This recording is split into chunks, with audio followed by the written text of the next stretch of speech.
This guy who installs gutters says he charges $20 a foot. Oh boy, I gotta find this guy. Charge $30 a foot with guards, and $20 for just your simple gutters. And that's for a lot bigger. So yeah, you're getting fleeced. Yeah, that would have been bad. I know it's probably just that, the kid's job to do it, but goddamn, does it piss me off. Yeah, this guy 40-foot seamless for just over 800. So I think if all you're really looking for is just 16 feet worth of gutters, 500 should be like the max for really good gutters, and you know, Right, like super nice gold plated fucking, leaf protector, whatever. Embroidered with your initials and shit. Seriously. I want a gargoyle downspout just like my ancestors did, damn it.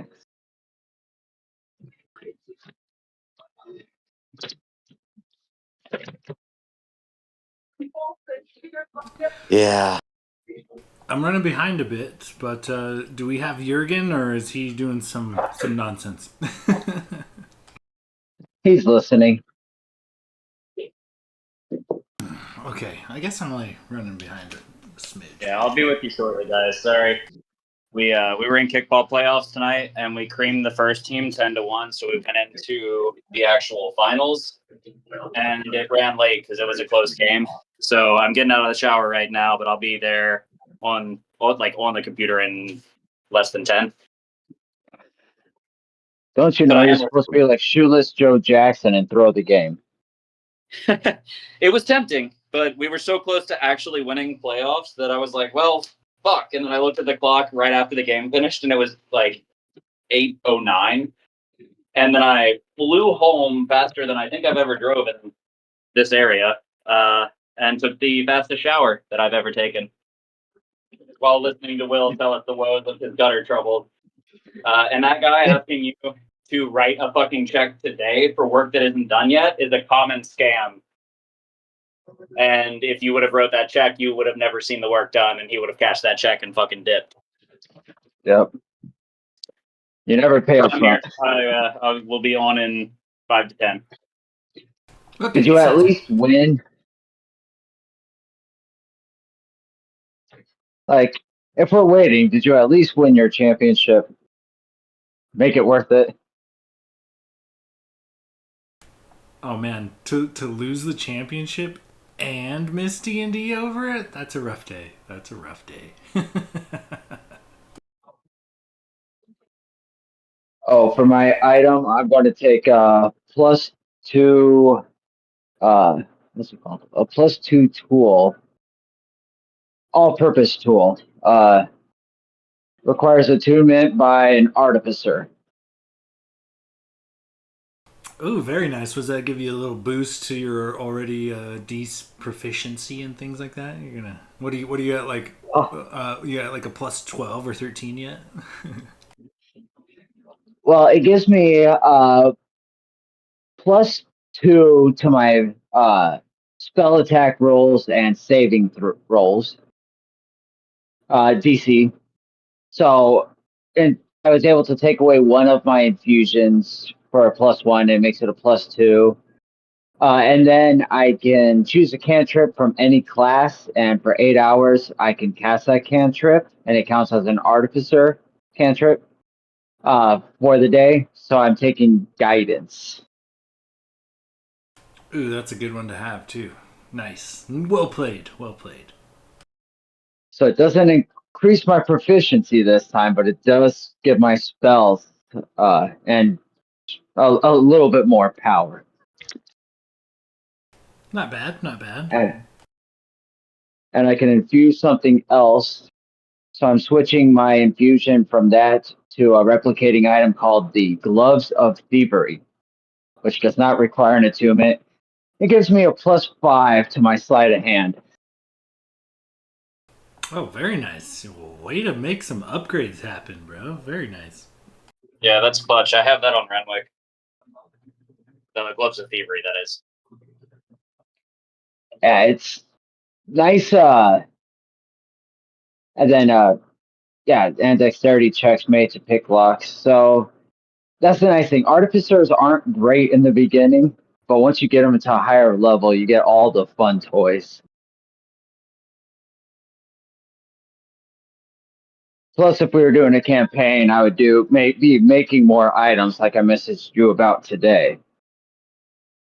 It's just harder when we don't play all that often. It's like, well, what, is he really doing that? And this time he is. True.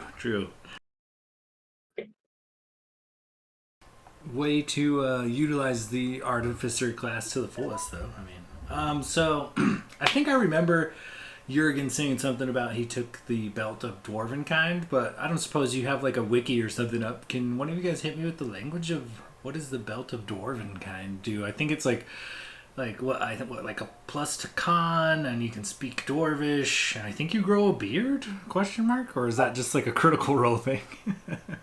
I'll pull up shortly, but it gives me. I have it. Okay. Because I have the 5e items app on my phone, so I'm able to find them fairly quickly. So it's wondrous item, rare, requires attunement. While wearing this belt, you gain the following benefits. Your constitution score increases by 2 to a maximum of 20. You have advantage on persuasion checks made to interact with dwarves. In addition, while attuned to the belt, you have a 50% chance each day at dawn of growing a full beard if you're capable of growing one, or a visibly thicker beard if you already have one. If you aren't a dwarf, you gain the following additional benefits while wearing this belt.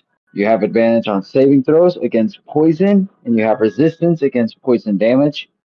You have dark vision out to a range of 60 feet, and you can speak, read, and write Dwarvish.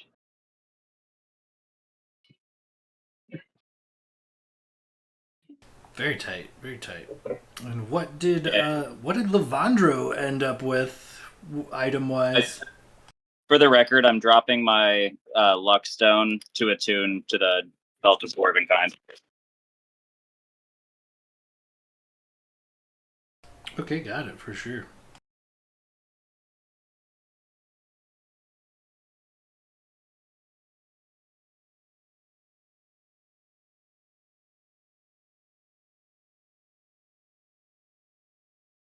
So what did Levandro end up with? Do any of you guys know? I think he said he had to step away for a sec. He's probably got to poop. I don't believe he said.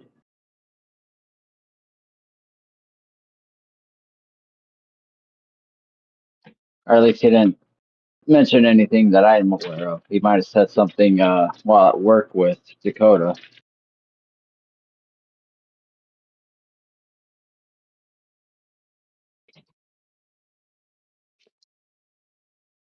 He had mentioned a few items, but he did not specifically tell me which one he landed on. I think he was looking at like Helm of Telepathy or Teleportation or something like that, but I don't know what he landed on.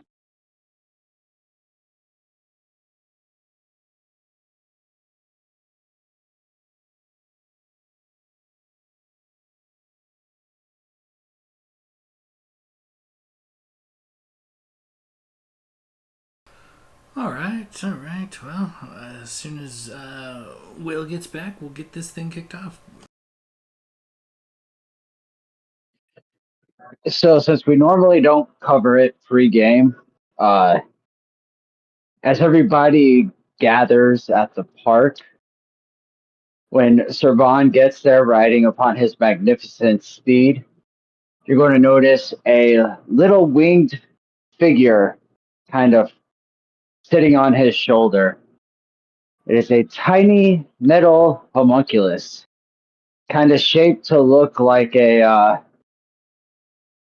if you squint just right. It looks like Jurgen, kind of. I don't know why. I feel the need to troll at least one other person. It's Logus with Locris, and apparently Jurgen is getting trolled by Sir Vaughn. Excellent. You know, I can think of no one more fun to troll than Sir Dakota. Jurgen feels like you were attempting to insult him. However, you've never looked better. Well, we all gotta have a flying little bitch once in a while. This flying little bitch has carried many of our party members away from certain death, so I will take it as compliment.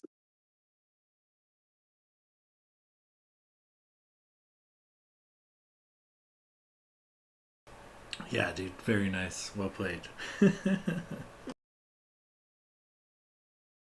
Yes, my current infused items are an enhanced armor, which gives me a +1 to defense, the gloves of thievery, and a homunculus servant.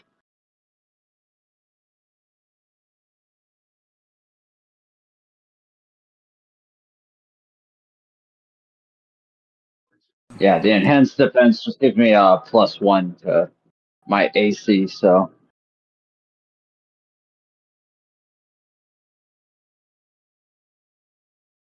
All right, team, I'm back. All right. So, this particular day, this starts kind of how it always does. Just outside the city of Varkenbluff, near a river that follows a nearby road. Dotted along the road are various structures, farmers' homes, the occasional food stall, etc. But also many parks, various places with benches and fountains and various plants, trees, sculptures, etc. And it is in one of these parks that we find ourselves now as the party kind of lounges about.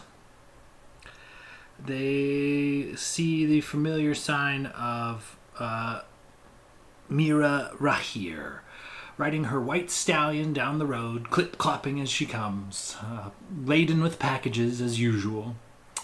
She rides into the park, dismounts, leaves several packages on a nearby bench for the lot of you, and this time hands Levandro a golden key.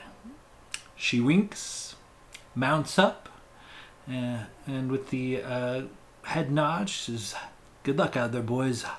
And the clip-clopping resumes as her and her package-laden white stallion go down the road towards the city of Varkenbluff. So, here in this park, with your newly found rewards from your last mission, and yet another golden key. Tell me how you guys proceed.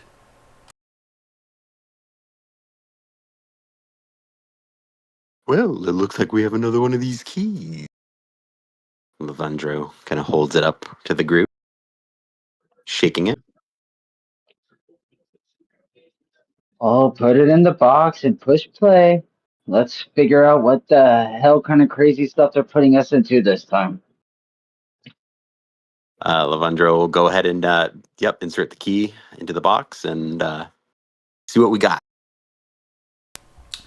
As you insert the key into the box bursts open and a voice from within calls out, "Greetings, operatives. A Caneth mandolin has been stolen from the grave of a famous bard whose spirit remains restless from the injustice. The Golden Vault wants the instrument returned to its proper owner. This quest, should you choose to undertake it, requires you to travel to the village of Toadhop. Details will reveal themselves shortly after your arrival. Good luck, operatives." And the key is sucked into the chest and the music box, and the music box slams itself shut once more.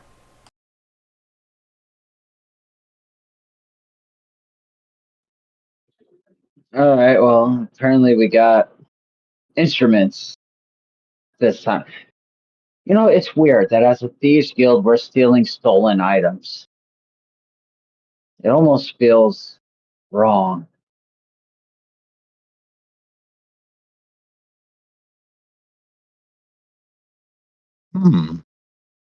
Maybe karma? If we stole item that is already stolen and returned to the rightful owners, is it really stealing? I don't know, but we're getting paid. Oh, speaking of which, and Serban is going to pull out, at this point, 3 stones. So I've been doing some tinkering. And you know, normal sending stones allows you to send a message only to that stone. Well, I crafted these so that when you send a message, it goes to all the other stones. So you can send a group wide message. And the nice part is with this little earpiece, it lets you do internal. So then you can think your thoughts instead of speaking it out loud and hear the thoughts instead of speaking out loud. But it can only work 3 times a day. I'm working on extending that ability. But for now, 3 times we can give each other a heads up, you know, in case you end up sneaking in on lovers post coitus, or you decide to play with the guards on a balcony so that nobody, you know, dies.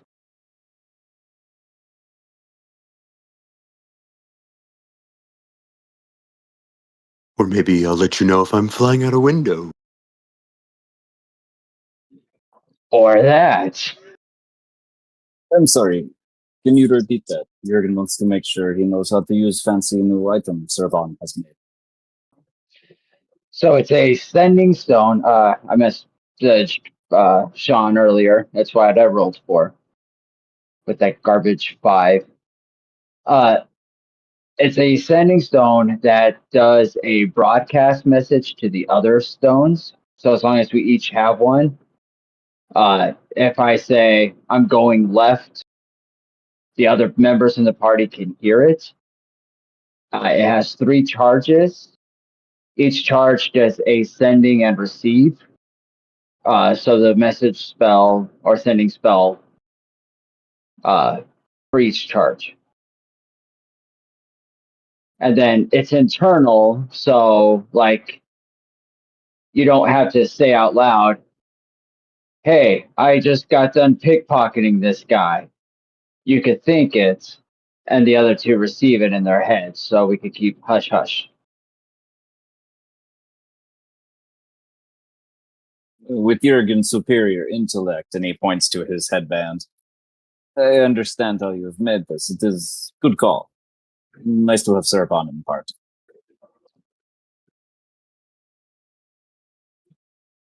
Thank you. All right, let's go to this town and see about a stringed instrument, shall we? Yes. Um, while we're walking, Lavendra's going to open up his package, and he's going to don a cape, um, which at a glance might look like it have wings. Very nice.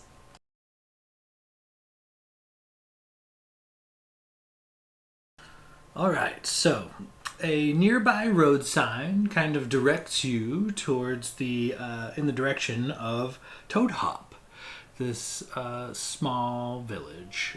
So it does take a couple of hours of travel on the roadway before you do come upon this tiny village, and a tiny village it certainly is. You know, you estimate maybe a population of 30 people near this hamlet. And as you guys kind of approach this very small, isolated village, a rather large sow, rutting and oinking, kind of blocks your path. It stands directly in the middle of the road and grunts loudly in your direction.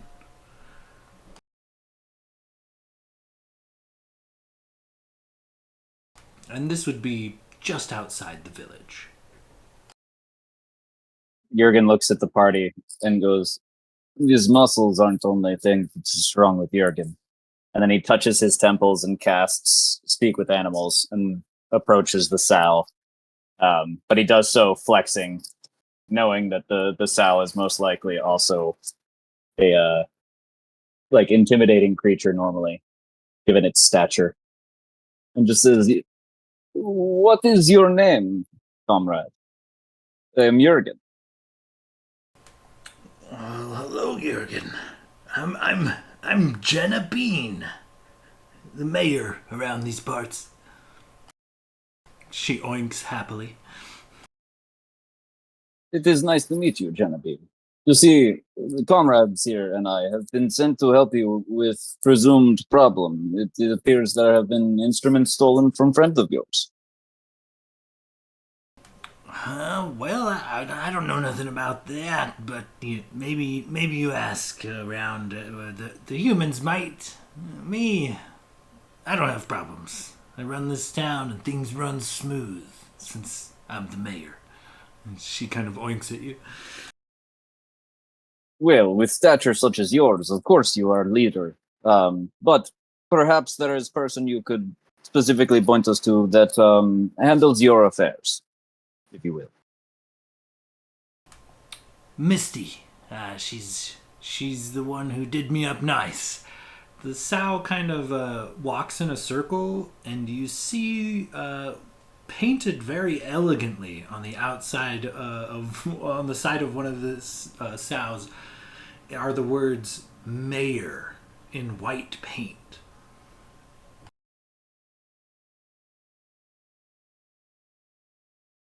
And I imagine the party is just hearing Jurgen like fly over to this pig and start boinking repeatedly, like back and forth and grunting.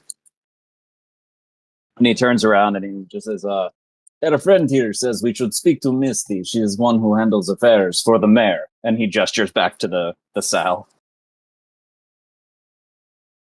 "Oh, by the way, her name is Genevieve. She is mayor here. It is quite royal."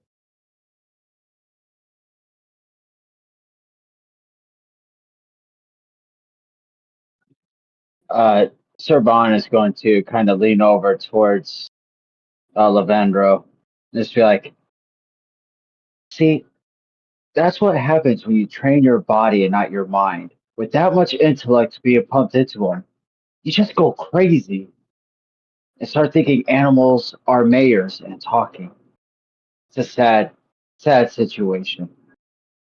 Jurgen can still hear you. We are right next to each other, and I am speaking to both you and the pig. Yeah, I understand. And he'll, again, just loudly, just like, should we call the guys in the coats and see about getting him committed?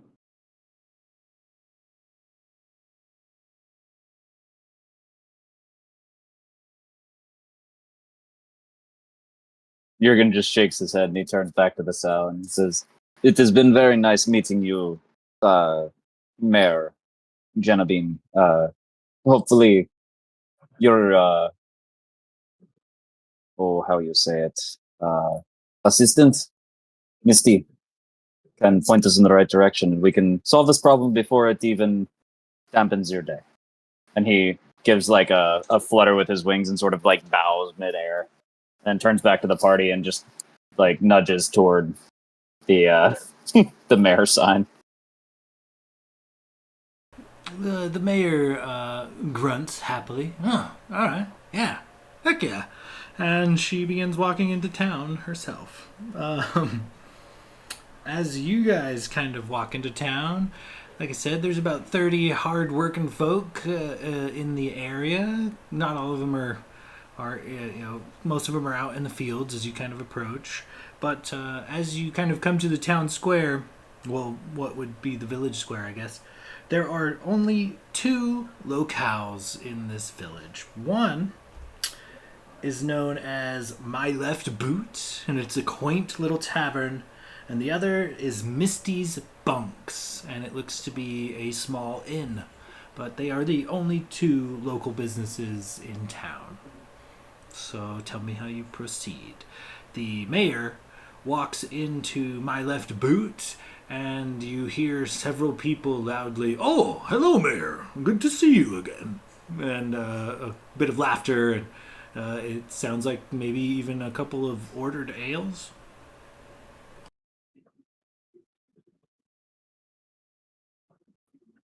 Where do you think we could find Misty?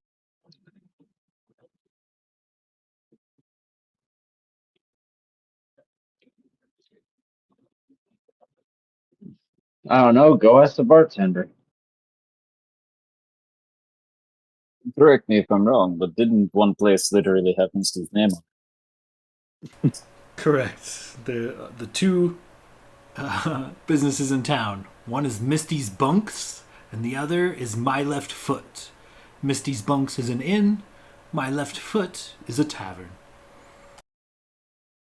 it? As much as Jurgen would like a nice stiff drink after a long journey, perhaps we go see Misty at Misty's bunks first. After all, she is apparently one who handles affairs for Mayor Genevieve. And he kind of like looks over at this pig who is garnering the affection, like the affection of all the tavern guards.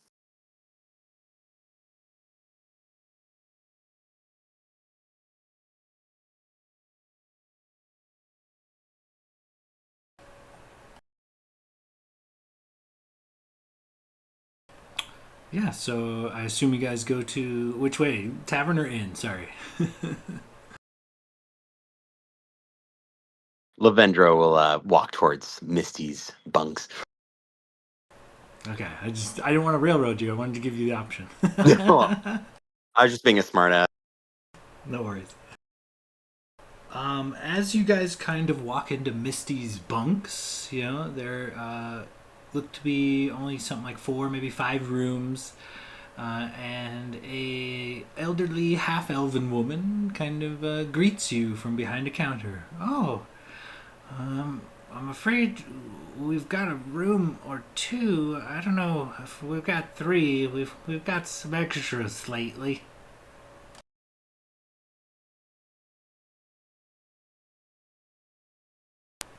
Interested in staying then? If you guys squeeze in tight, you might get all 3 of you in. He doesn't seem very big. She points to Jurgen. No, it is certainly fine for us to share rooms. But we come here on business. Oh, all right. So will that be 1 night or 2?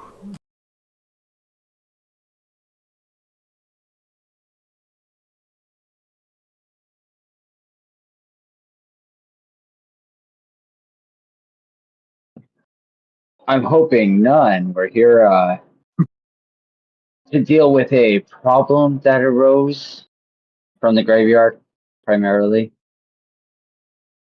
You see her eyes light up. She says, "Oh, yes, Froderick Dartwild, a famous bard born and raised in Toad Hop. It's all anyone can talk about here in the hamlet. You've already met Toad Hop's honorary mayor, I saw. A friendly sow named Genevieve.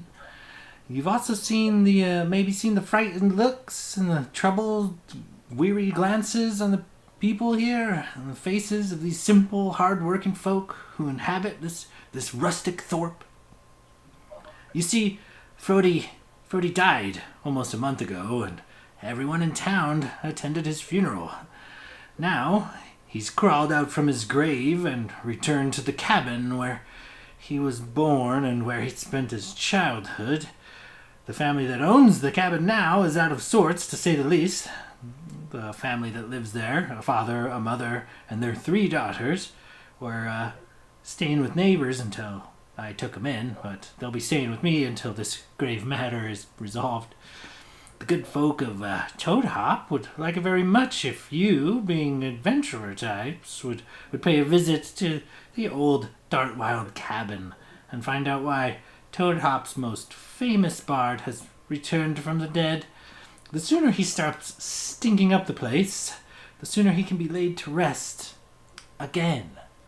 And this, no offense, I'm doing the neighborly thing, but putting up a family of 5 for free does have expenses. Is cutting into my bottom line just a bit.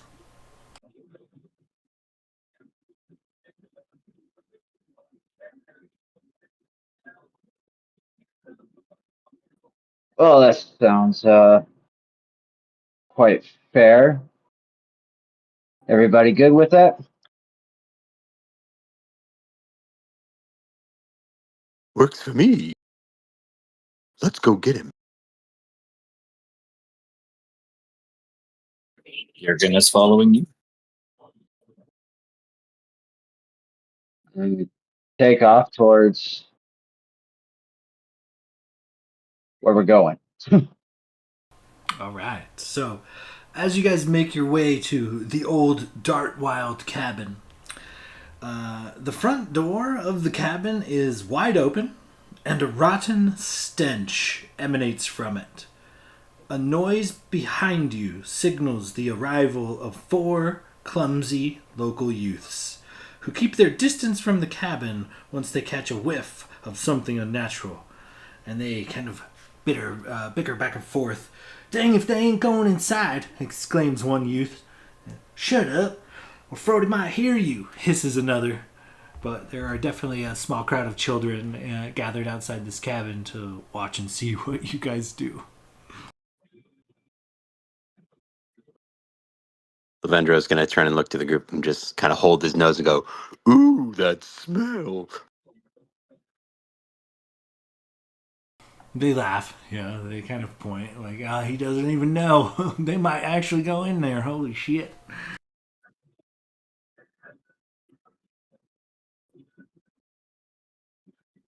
Well, I mean, I don't think we have a choice.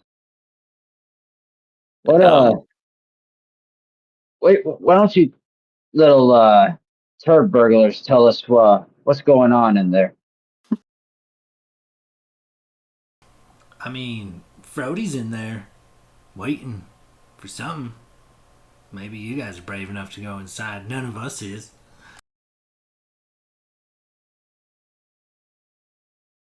What can you tell us about Brody? Who, Frody? Frody Dartwild? Shoot. I guess he grew up here or was born here, kind of like we was. But he left on some adventuring. Everybody says he was a great, like, entertainer, like musician type, but I never even heard him, seen him play once.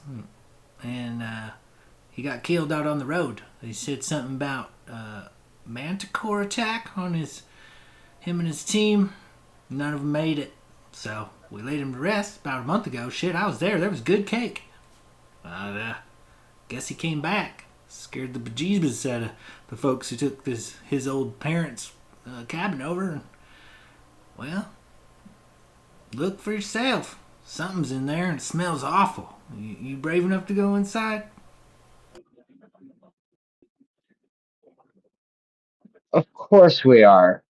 Jurgen, why don't you go inside? See, Jurgen would, but perhaps we put somebody that has better eyesight, and he sort of like floats and drifts behind Lavendro, and then like sternly nudges him forward. Who, me? Oh, all right. Lavendro's going to kind of stealthily make his way up to the doorway, kind of crouching, holding his nose, trying to be as discreet as possible, quiet as possible. Okay, yeah. Go ahead and give me a stealth check.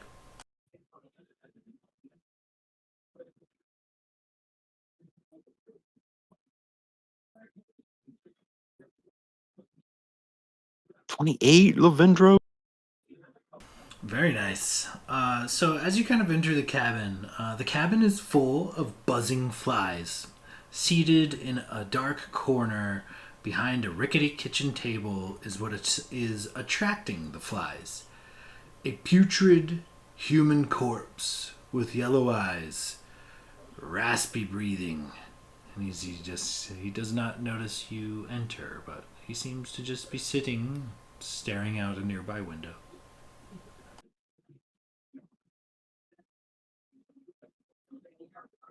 Uh, Lavendro's going to kind of get a good look at him and then turn and like look at the. Well, actually, he's not even going to look at the group. He's going to use his little his stone to mentally think or kind of translate his thoughts over to the rest of the party and go, "There's somebody in here." Sir Bon is just going to slap his forehead. Yes, we are supposed to meet with him. He should be there. Jurgen was expecting to see spirits, not dead body with life still in it. It is ungodly. In that.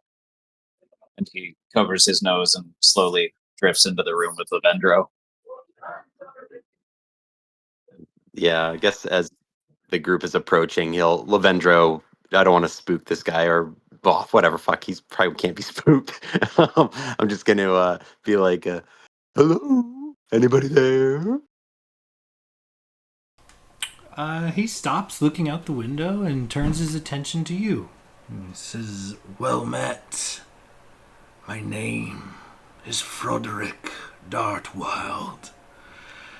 My friends call me Frody. I am in need of aid. The people here fear me too much to come and speak to me, but I have nowhere else to go but my old home. I cannot help my appearance at this time." He gestures for you guys to come in. Lavendro will walk in fully.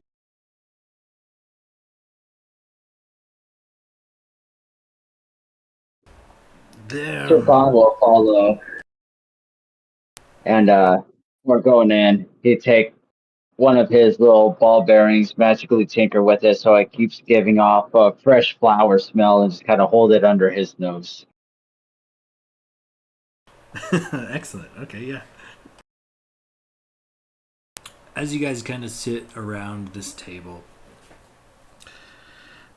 he begins kind of just imparting information. He says, "A grave theft.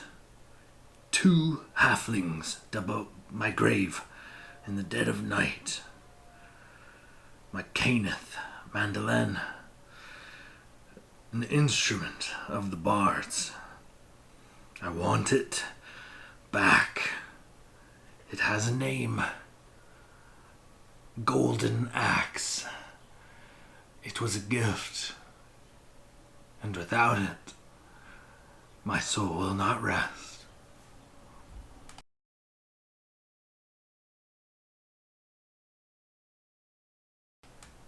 These halflings, grave robbers, my waking spirit could hear them speaking as they broke into my coffin, but I could do nothing to stop the theft. The halflings were long gone by the time I figured out how to animate my own corpse. Their names, Mackerel and Trout. They had local accents. They sound like they were from here, from Toad Hop. But I do not know them, nor where to find them.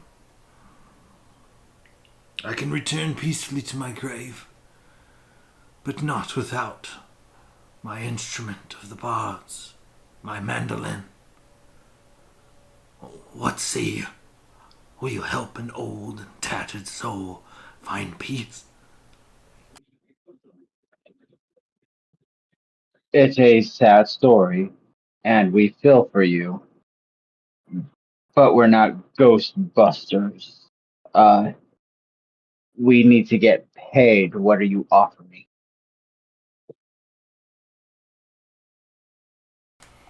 I can only offer the satisfaction of doing what is right to you. However, for a favor from the afterlife, the Golden Vault has said they would reward you handsomely should you help me with this. See, now it feels right.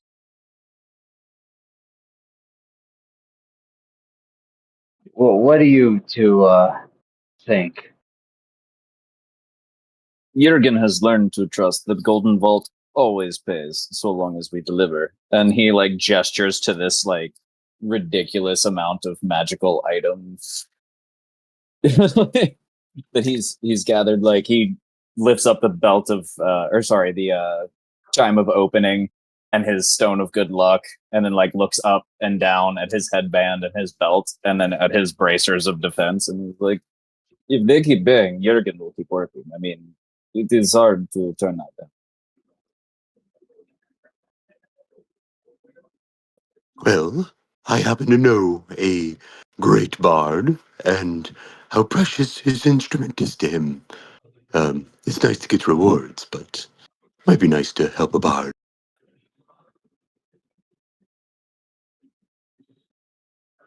All right, Grody, we're in. It's Frody, but nonetheless, I will remain here until you return. Please do so as quickly as you are able. We definitely will. And while we're gone, and he's going to take that little ball bearing with his sense and just kind of set it right by him. You let that work on you for a while.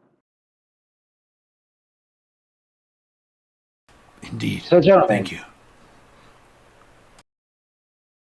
shall we go get a drink? It worked the last time. In a town like this, it seems like looking for people named Mackerel and Trout to probably find them, or at least information at the time.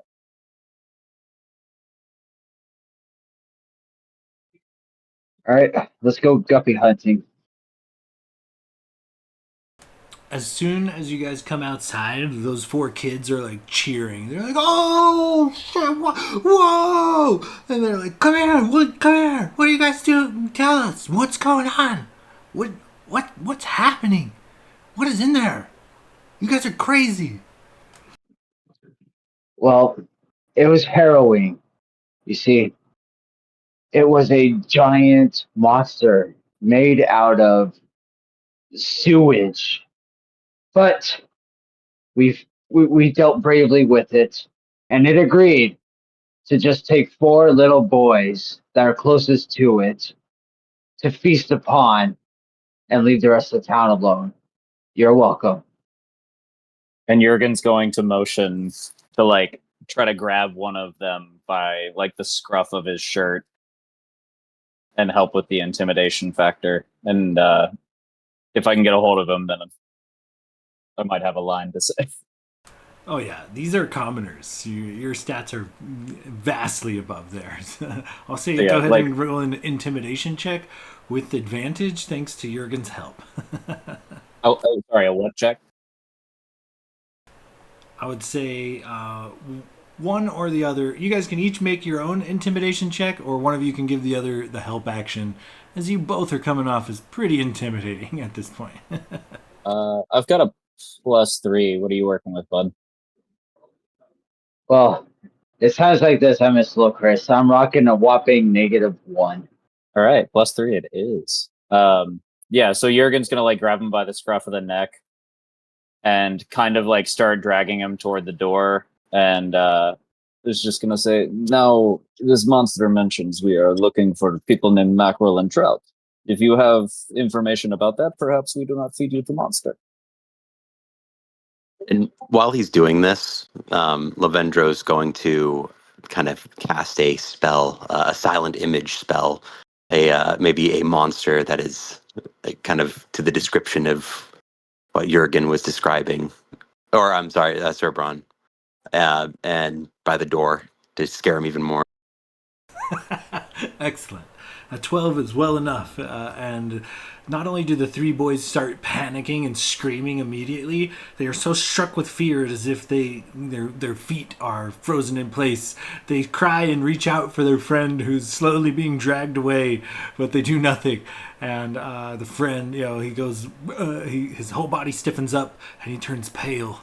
And he looks panicked as his friends scream, "No! Joey! No!"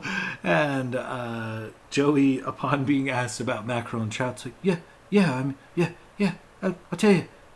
Just, I don't want to go in there. I'll tell you.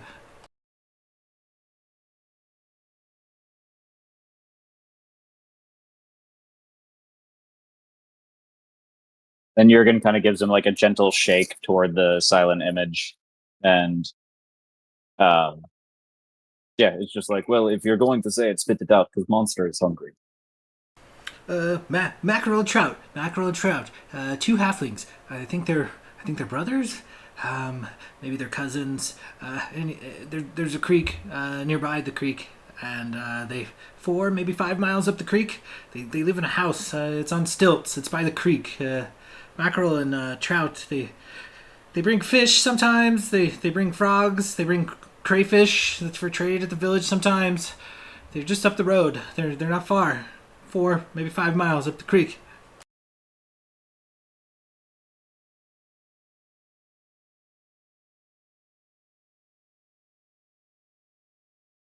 Well, I think that's a pretty easy fishing trip.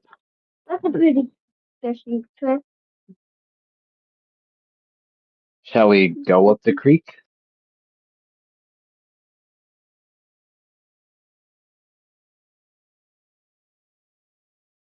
I think it's a good start.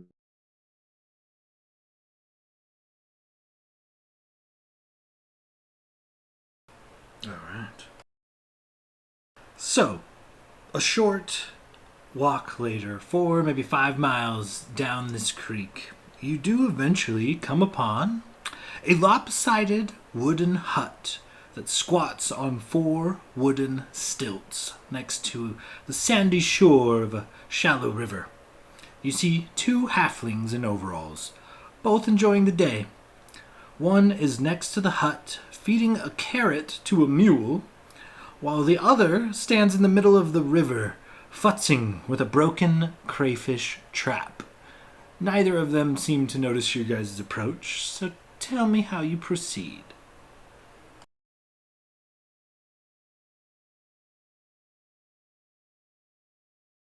Ooh, it doesn't look like they see us. Yes. Is a unique advantage we have. And Jurgen reaches into his backpack, pulls out his disguise kit, and puts on like a fancy curly mustache, and just says, "Just in case, I do not want them to know what I look like."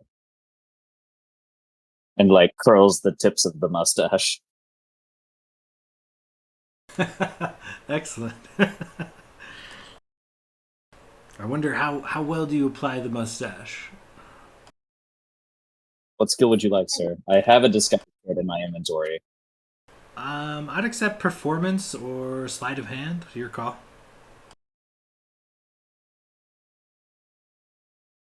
Okay, shit. Okay, I actually have a +3 to performance, which is weird for a barbarian, but I'll take it.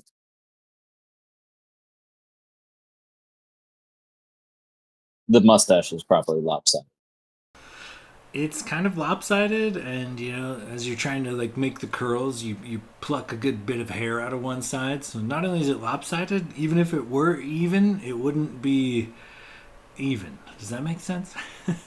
Having the disguise kit, and I am proficient with the disguise kit, does that give me any sort of like bonus or anything? You should add your proficiency to the roll for sure. Okay, so that'd be a 10. Even 10, I'd say 10 hits it on the money. It's not super fancy, but it's not a shoddy job either. Just a Okay. perfect mustache. Their Bond is going to cast the Sky Self on himself to look like Jurgen, only the mustache is straighter and the hair's combed just a little nicer because it's not being bothered by wind. Just kind of one up the looks. I'm also going to use disguise self and look just like a worse version of both. You're also a bugbear, right? So like, I think you can only change your height by a certain amount. So you just look like you look like our big brother, basically. Yeah, 6 foot fairy. My name is Gergen.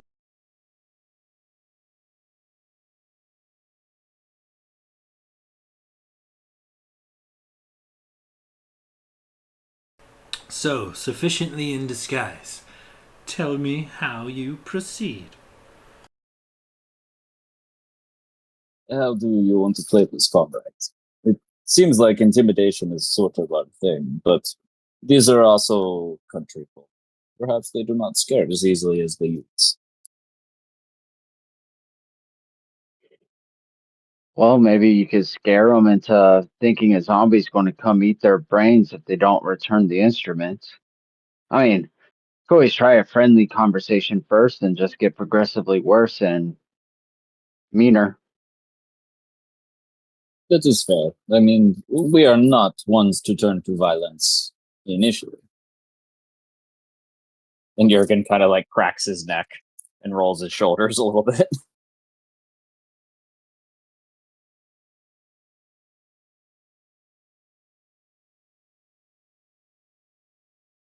Okay, so who's taking lead? Tell me how you guys play this out. Outside of game, what is Lavendro's charisma like? Because I have garbage charisma, and I'm pretty sure Serpon does too. My charisma is a -1. I've got, let me see. I do have some things like my persuasion is good or all right, but ultimately my charisma is not great. Okay, so we have no charisma as a whole. I have advantage on persuasion, but only against dwarves, I think. Yeah, and I'm -1 regardless. But I Yeah, I'm will just a flat roll. I I got a will plus cast 2. guidance on Lavendro. Or I'm going to have my little homunculus kind of fly over and kind of poke you, casting guidance, and start like poking you in the back, so you start walking forward towards the halflings. As you approach, one kind of calls out to the other, "Hey, Mackerel, we've got company." And the other halfling kind of runs up, splashing from the water, like, "Oh yeah, we does. What's up with you guys? You want to buy some frogs? We're currently out of crayfish." He tries to hide this broken crayfish trap that he was tinkering with behind his back. "But we can get you some frogs, some good frogs, or even fish. Do we have any fish? Throw out." Not today, Macro. Yeah, frogs. We got frogs for sale. You interested?" Oh, I'm so sorry. We've just eaten. I was hoping I could maybe buy a minute of your time. They kind of look to each other confused, but then Mackerel kind of holds his hand out. Yes, you can. How about a silver piece, eh?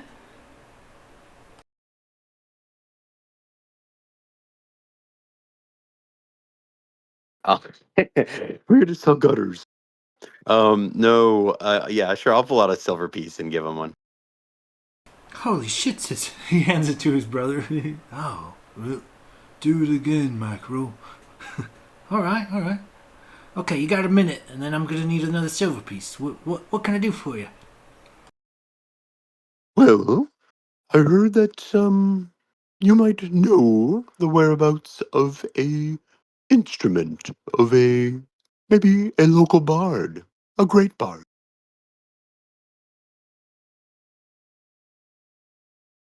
Go ahead and give me a persuasion check.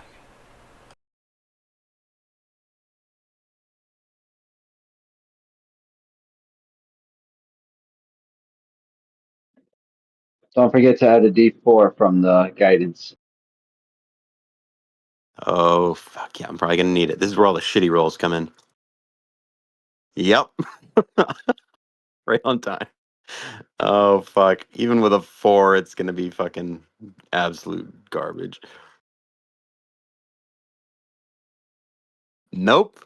How about a 5? Excellent. With a 5, Mackerel is like, yeah. I mean, he immediately looks nervous and shifty-eyed. He starts scratching his head. Yes, I don't know what makes you think we know anything about what did you call it? Some kind of instrument? I don't know what makes you think that we know anything about that. He looks nervous and shifty-eyed, and Trout's like, Mackerel, isn't that the one we just nicked? And then Mackerel slaps Trout. Shut the fuck up. And they kind of look to you to make an insight check. They are unsure if you heard that or not. Um, well, maybe we can persuade you in a different way. Maybe with a little more muscle.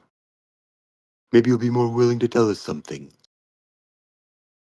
And I'll maybe kind of move over so Jurgen can maybe show them muscles and the medium mustache.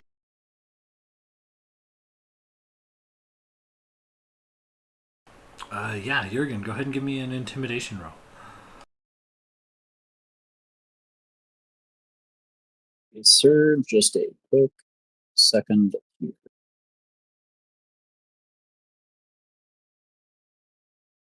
All right, 15. Mackerel kind of looks back and forth at the three of you. Shit, says, we're outnumbered. We did it. We did it. We stole it. What do you want to know? It's not here. We didn't steal it for us. We got paid to steal it, so we stole it.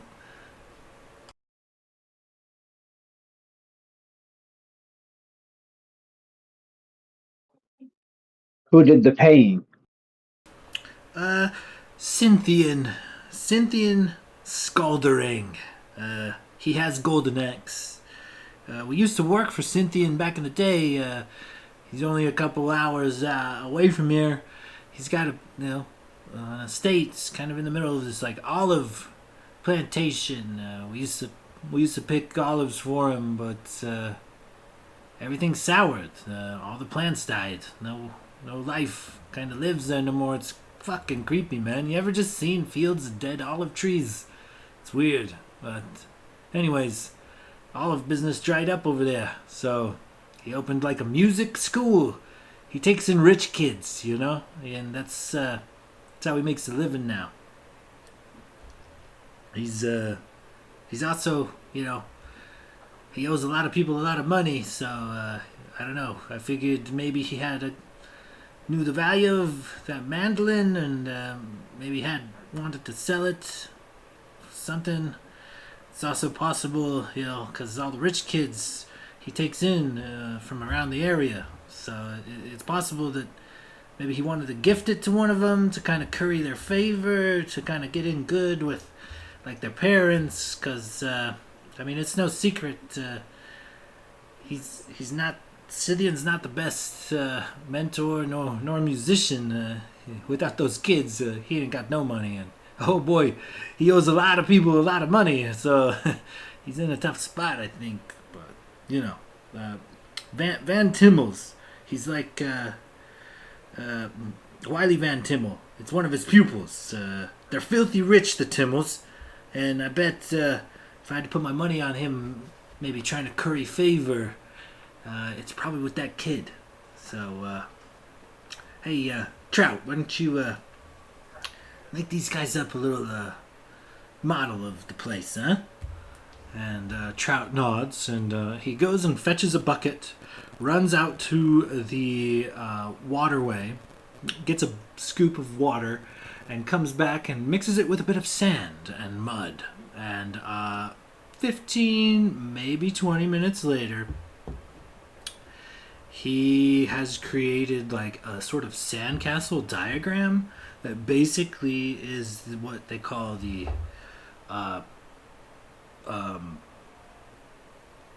Scalderang Conservatory.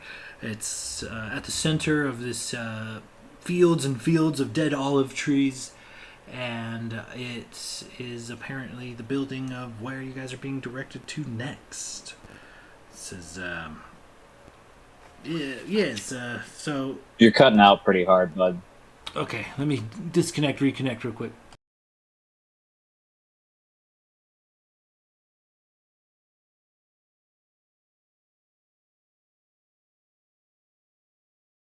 Garnering favor with?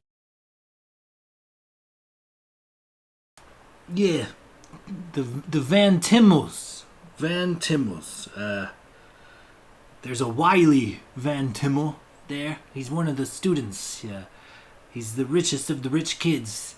Scythian has a soft spot for him, and he's always trying to do right by him. As long as that kid's happy and taken care of, Scythian's getting a paycheck, and I think that's what matters most.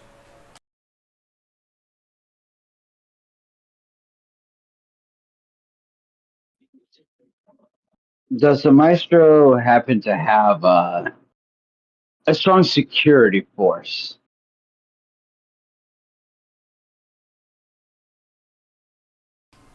I mean, not as far as I know.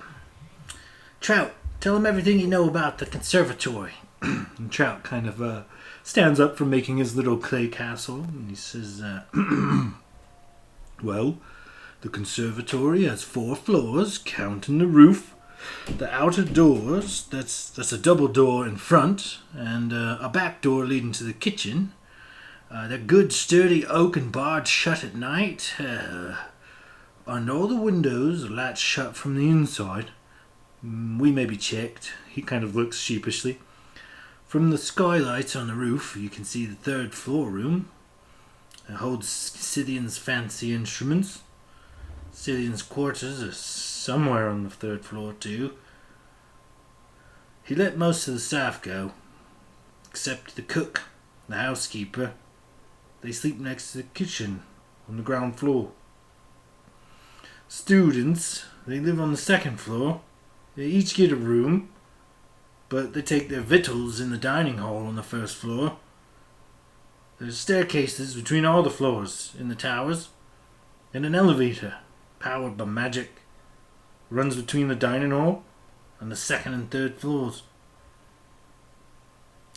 With that, Mackerel's like, yeah, and Scythian, he's a tiefling, blue skin and black horns. He's not the most likable person. He ruins rains on everyone's parade. His folks must have never taught him how to be nice, because when he tries, he muxes it up. He's always unhappy. He never has nothing nice to say. I don't know what a rich guy like that's got to be unhappy about. Scythian, we might have noticed that he wears a master key around his neck, unlocks all the doors inside the conservatory. Vordell, the housekeeper, has the other master key. One more thing, he grins kind of sheepishly. Scythian is terrified of frogs and toads. It has been ever since he was swallowed by a giant toad as a young boy. He'd kill us for telling you that, but I felt it prudent information. That being said, I don't know much about a security force. A couple servants and those students, but he's got one of his friends staying at the castle. Tall and handsome tiefling chap named Joster Marit. He has red skin, yellow horns, a smoky voice. He don't do much, as far as I can tell, besides hang around the estate. although sometimes he paints portraits of the students. Juster showed up shortly after the Skalderang Orchard died and encouraged Scythian to open his home to these gifted musicians. We caught Joster chatting with a little grin-skeeting demon once, which turned invisible the instant it saw us. Joster pretended like the demon wasn't there, but we all saw it, right? Trout nods. Yep, I saw it. He's got 4 students currently. They all reside in the conservatory, but their families all have grand estates in the nearby city. Wiley, he plays the strings and has a beautiful singing voice. Or she, rather. She is attending her father's birthday party and won't be back for a couple of days. There's also Embry, talented composer and horn player, Marzia, who plays the flute, and Mitchell, who plays the drums and the harp. All the students are good-natured and kind folks, and same with the staff, as far as I know. I can't really tell you much about Joster. I think he's kind of a lazy layabout. He's got a no good feeling about him, but seems to be liked by the Skaldering in charge for the time being. Anything else?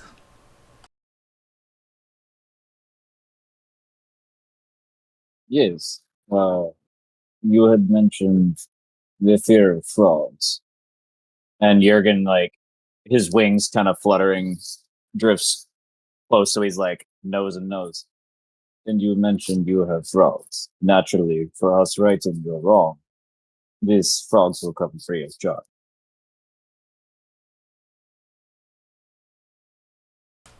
I mean, I guess. Be a little bit faster if you maybe helped us. We'll lead you right to him. See if we can't catch a handful. You told us you had frogs to sell, so clearly you have already caught frogs, unless you were lying to Jurgen. And he like cocks an eyebrow and gets even closer.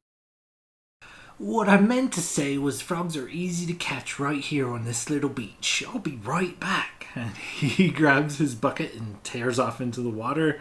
I'm gonna roll a survival check real quick. And that actually worked out. Okay. He comes back in only a minute. And he has a decent sized frog, holding it with both hands. Here you go. He hands you a frog. You have done right today. And then he just kind of like squints his eyes a little bit harder, leans in, kisses him on the forehead, and then drifts away. Yeah, we did goodses. Sent them on their way, didn't we, Trout? Yeah, brother, we did good. And Jurgen turns around and just hands the frog to Lavendro. I got this for you. Apparently, asshole who currently has instruments is terrified. And he pats Lavendro on the shoulder with a slimy frog hand and just kind of floats away. I'm gonna go ahead and just kind of see if I can fit it into my backpack. Maybe let his head poke out so he can breathe. Yeah, absolutely. There's probably a pocket on your backpack somewhere. Ooh, he's actually kind of cute. Tickle under his chin.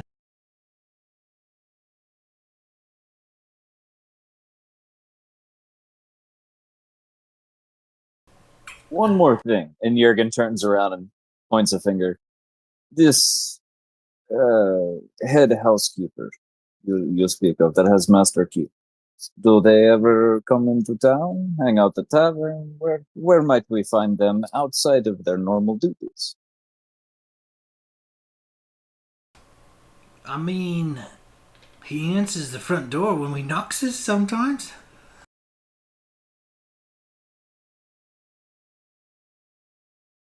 But does he forever stay within the conservatory, or does he ever come into town? Jurgen would maybe like to buy him beer. I mean, Scythian is kind of an asshole. And he keeps him busy a lot. A lot. So he's mostly like cleaning and doing chores. I don't think I've ever seen him doing anything else aside from answering the door, which is kind of a chore in itself, I guess. But no, Scythian's one of those richy rich twats. He has everything he needs delivered straight to the kitchen usually. Fair enough. It was worth a shot. And he turns around to the group and says, "Well, boys, we've a fair amount of information. What do we want to do with it? It seems like sneaking in may not behoove us. And the master keys lie in the hands of two people that we most likely won't be able to steal from."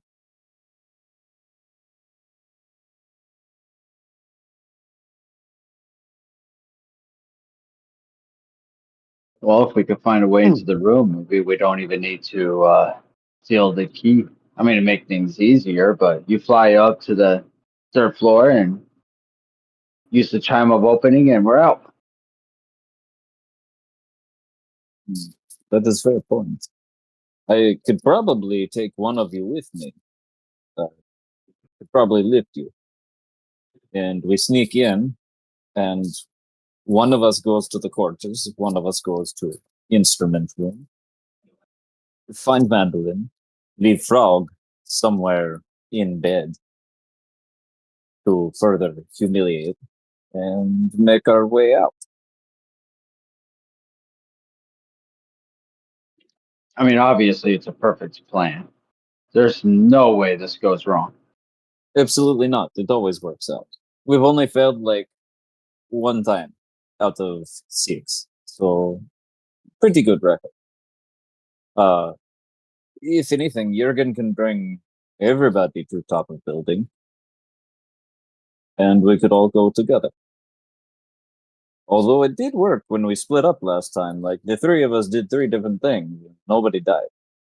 Job well done. Well, I've got a little insurance plan for that this time. And I kind of like flick out my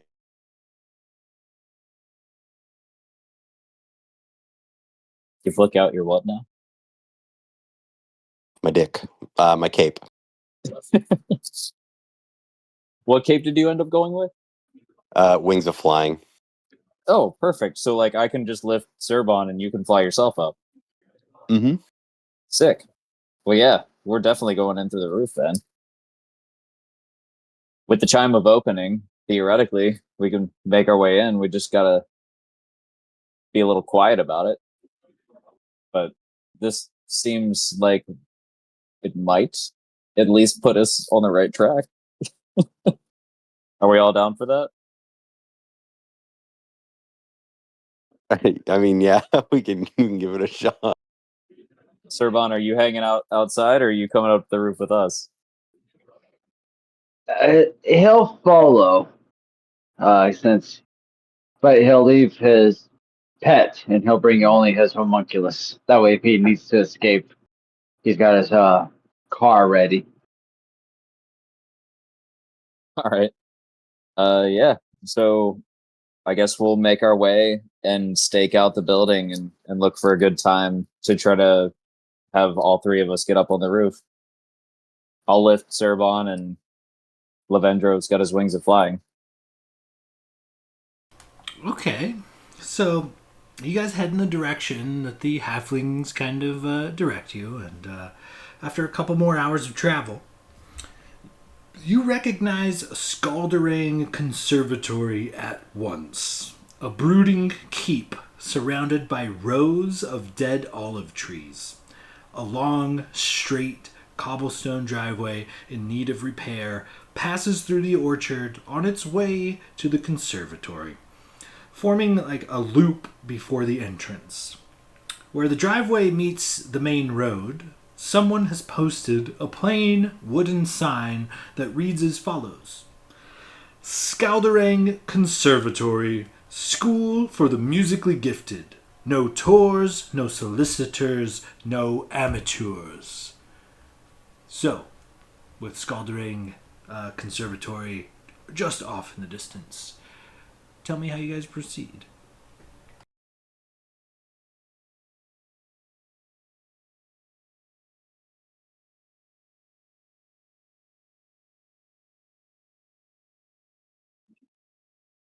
Assume we quietly walk around the property, just kind of looking at windows and the doors, seeing if there's any lights showing or anything looking off.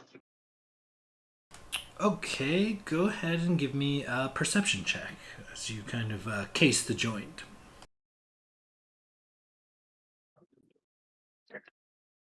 7.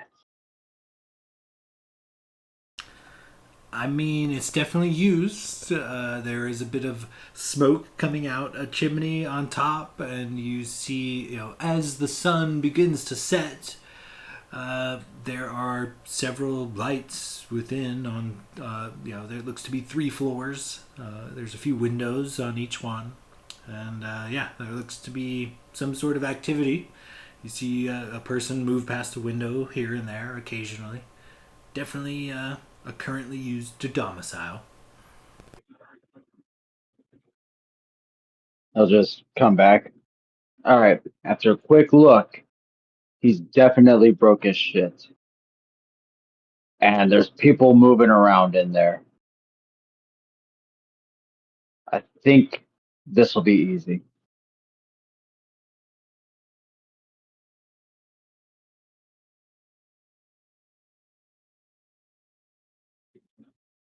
Do you think they have anyone guarding outside? With my eagle eyes, I did not see anybody. I think it is safe to assume from experience that there is most likely at least somebody paying attention to exterior building. However, it is conservatory, not necessarily highest value. So perhaps security is mild. As long as we can make it to the roof without being seen, I think we're in good shape. I mean, he's so poor, he can't even afford a security, I'm assuming. They did say he was having money problems, which gives him motive to steal mandolin. Be it for bribe or maybe mandolin makes him better a musician.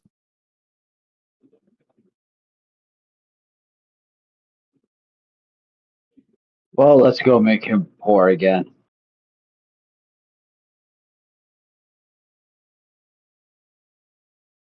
And Sabano will hold up his hands to Jurgen like uppies.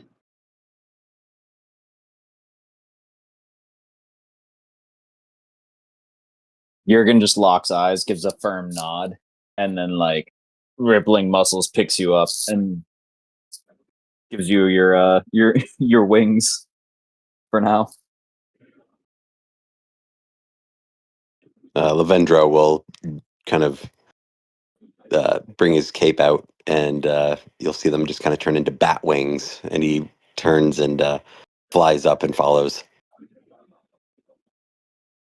All right, excellent. So, as you guys make your way to the top here, let me actually, I believe there's an actual descriptor for you.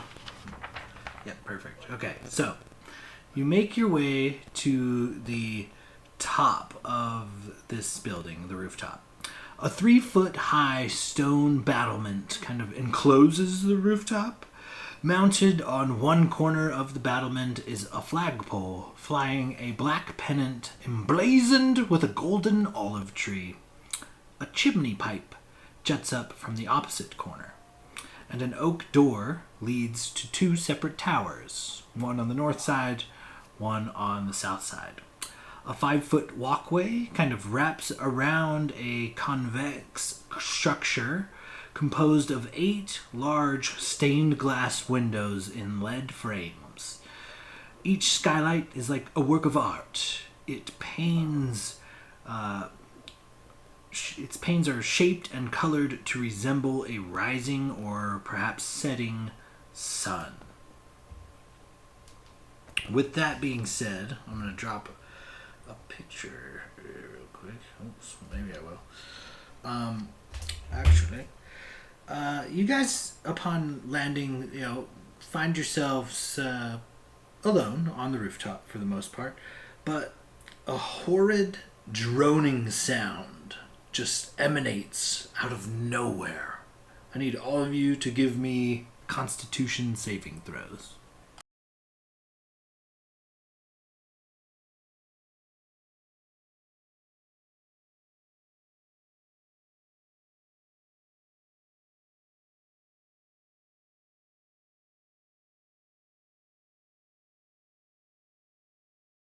No chance this is considered a trap, is it? Not a trap. And you said con save? Correct, con save. 17 for Serban.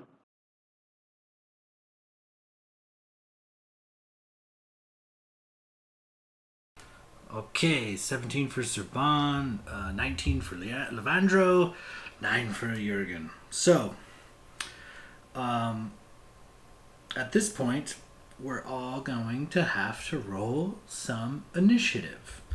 A chasme, a large fiend, this demon that very much resembles like a bug, an insect, this chaotic evil force, this like gigantic mosquito with beetle-like carapace on it,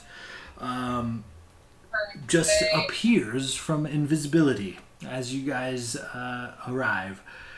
I'm gonna need everybody to roll initiative. However, Jurgen, failing this so produces a horrid droning sound to which demons are immune.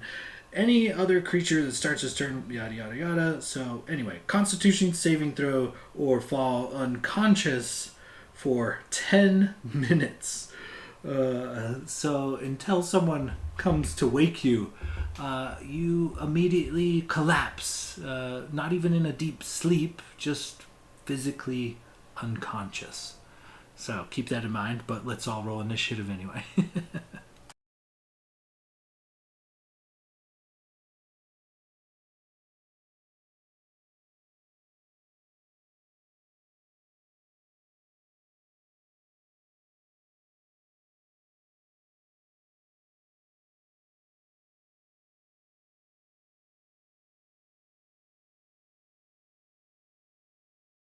Man, I don't try to roll garbage on fucking initiative for monsters, but I almost always do. I'm rocking a whopping 9, so 22. Dude, I feel you.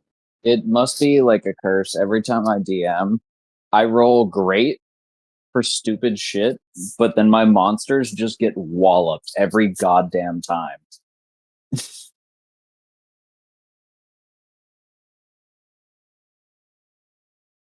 Okay, so this creature besets the party, and Jurgen passes the fuck out. Serban, top of the round, that's you. How do you react? This creature is 30 feet away and menacing. It is absolutely coming to attack you and radiating some sort of evil aura. All right. I am going to freak out, and I'm going to say, "Get him!" and send my homunculus towards him. Until it's. How far away would you say we are from this thing? 30 feet. Perfect. Then is I'm going to cast Tasha's Caustic Brew. Only it's going to come from the homunculus. It's going to start like gagging and then just spew this acid out of its mouth. And it's a stream of acid emanates from you in a line 30 feet long, 5 feet wide in a direction I choose. Each creature in the line must succeed on a dexterity saving throw or be covered in acid for the spell's duration or until the creature uses its action to scrape or wash the acid off. A creature covered in the acid takes 2d4 acid damage at the start of each of its turns. Okay, so you need a save from me. I get to make it with advantage as the Casmes do, but it's only like a plus. Let me double check. 3, 2. No, actually plus 5. Goddamn, and I make it with advantage. So we'll see here. What check was it again? Dexterity. DC 17. Oh, Dex is actually plus 2. So DC 17. First die, fucking 19 on the die plus 2, 21. Sorry there, mate. Yeah, you always seem to miss my spells. No, that's fucked up. Alright. Then as a bonus action. God damn it, it's closed on me. I think I'm going to command my homunculus. Gotta see what it is I could do through him again. I had this all pulled up and then my phone closed the program. Now I gotta go finding my shit again. There we go. I am going to have it cast Force Strike. So I can say, get him! And as a bonus action, and that tells him what action to take. So it's going to be a ranged weapon attack with my spell modifier. That's a 15 to hit. That's the magic number. And so that's 1d4 plus my proficiency, which is 3. Of course, I roll a fucking 1. So that's going to be 4 points of force damage. And Serban is backing up, trying to get behind anybody he can. Okay. Next up would be Jurgen. However, due to this creature's drone, you are currently unconscious. The effect on the creature ends if it takes damage, or if another creature takes an action to splash it with like holy water.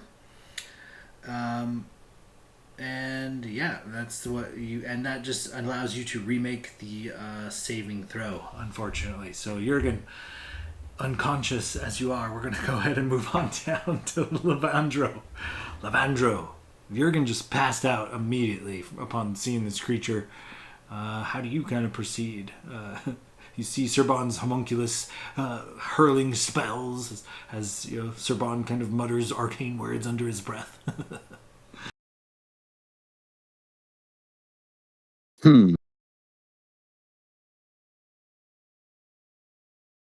Oh boy. I'm going to. Yes. So is Jurgen right next to me? Yeah, you guys all kind of landed near each other, so you're all within arm's distance. Jurgen's taking a snooze. I'm going to. I guess if he's right there, I'm just going to see if I can shake him awake. Um, Wake up, Jurgen. Wake up. We need you. Not time for sleep.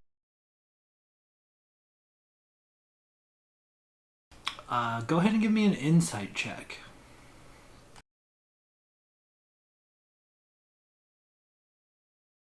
Ooh, my insight is not good.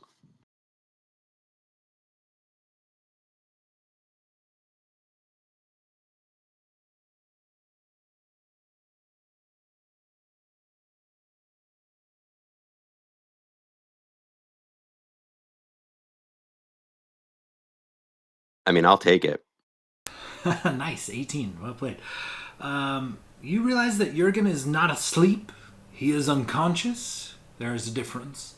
You are unsure, but you might have to do a bit more than shake him. A bit of damage, or perhaps this demonic creature Weakness would be something like splashing a bit of holy water on him, but those are really the only two options to get him to retake that saving throw. Else, he is unconscious for the next 10 minutes. Dang. Hmm.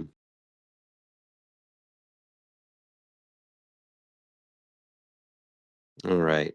Not the best use of my action. I'm going to, I guess. I'll say that one's a freebie. That's a you can count Jurgen as an item. That'll be a free item interaction. Oh, that's very generous. Okay. Cool. So I guess, and this creature is like, oh, let's see. I'm sorry. Like, how far away was he? He's about 30 feet away. This giant, like, mosquito, like, it's a horse-sized mosquito creature that's got, like, a hard beetle-like carapace. But, yeah, 30 feet.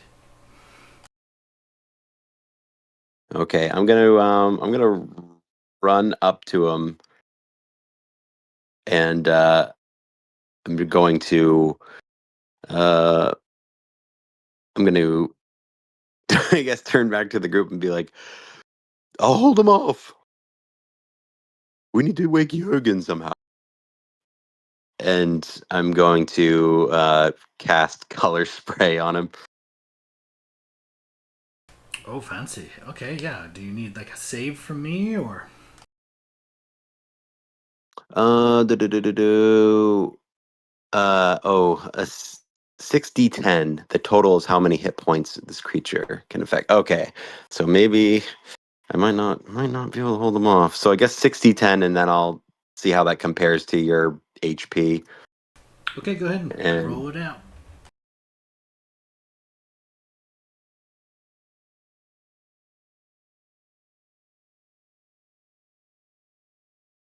38. Unfortunately, the I don't know how to say this demon's name. This Kazme is more than 38 hit points.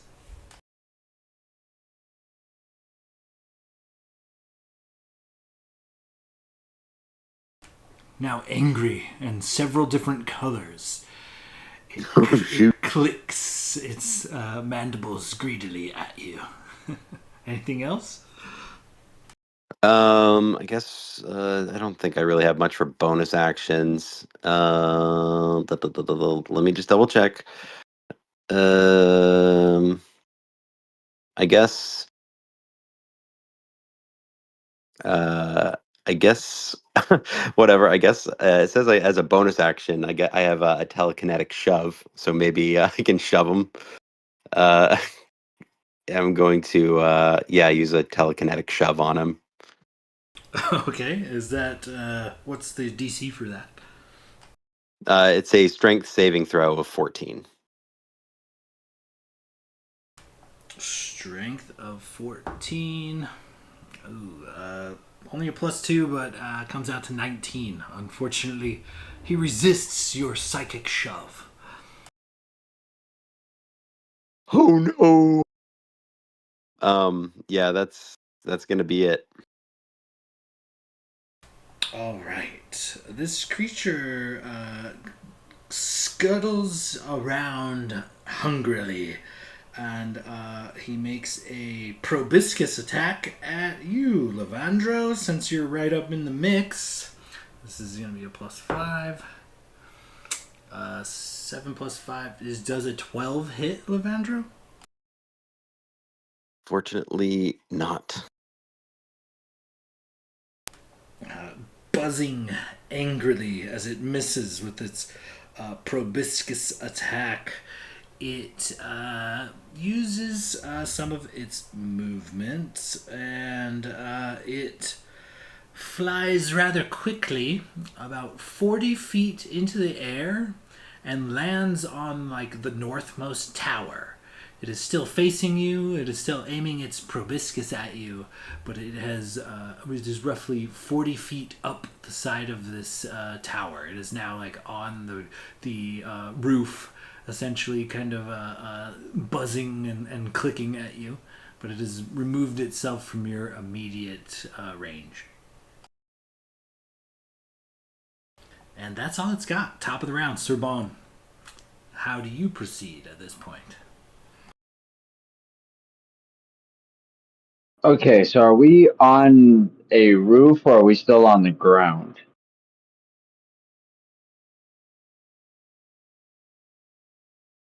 You know what? I was going to send you a picture. You are currently on the roof.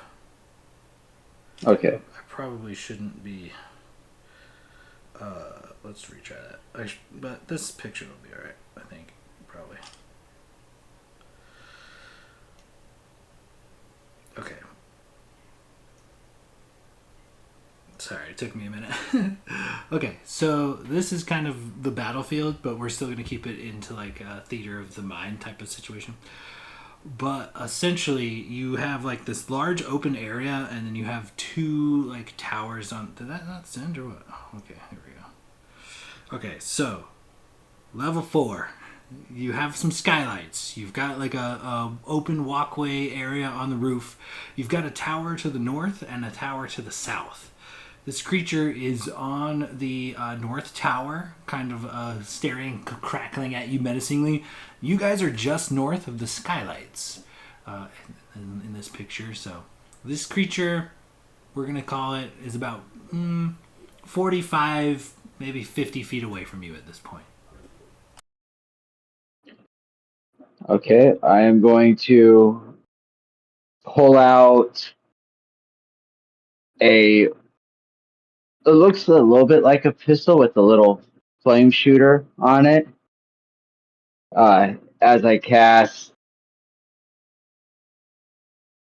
Firebolt and take a shot at him. Okay, great. And that's going to be a 21 to hit. 21 hits for sure. That's going to be 4 points of fire damage.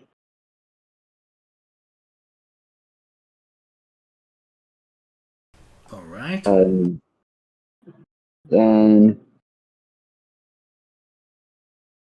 I need to see how close my homunculus needs to be. I will say, as you rip this firebolt towards this creature, a good portion of your firebolt seems to glance off of its natural armor.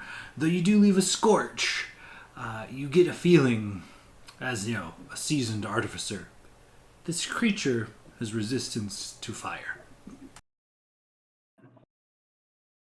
So he'll just start hollering, shit, shit, shit, fire bad, fire bad. And then he's going to look at his homunculus and say, wake up the strong guy. So slap him, shoot him, something. And it's going to make a 4 strike against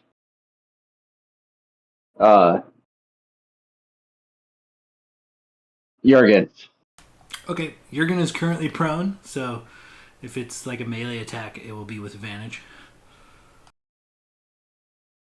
Nope, even worse, it's going to be at disadvantage. But it's still going to be a 12. Does 12 hit Jurgen? AC 17. God damn. I mean, do you have to hit me, or can you like burn an action to rouse me? Like, is it a sleep effect, or No, you're unconscious. That's why I keep specifying the holy water that yeah, we don't have. So we got to hurt you to wake you up. fair enough.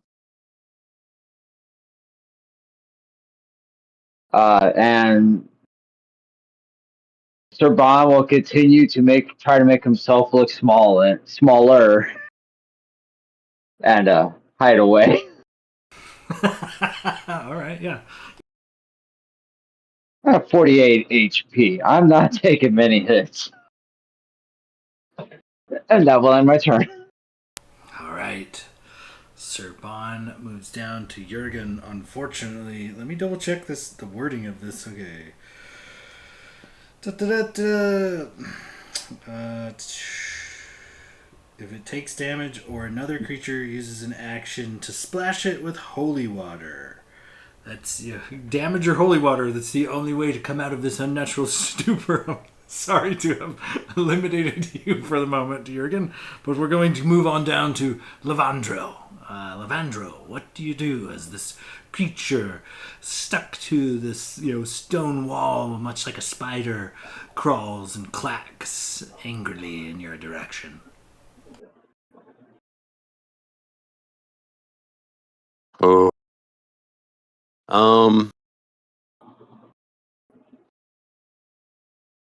I'm going to I'm gonna be like, oh god, we need to wake him up. And I'm gonna pull my rapier out, and I'm gonna see if I can nick him. Okay, go ahead and give me an attack roll with advantage.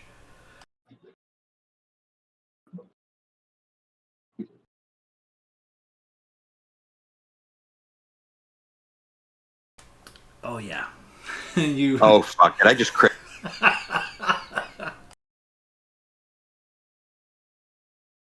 No.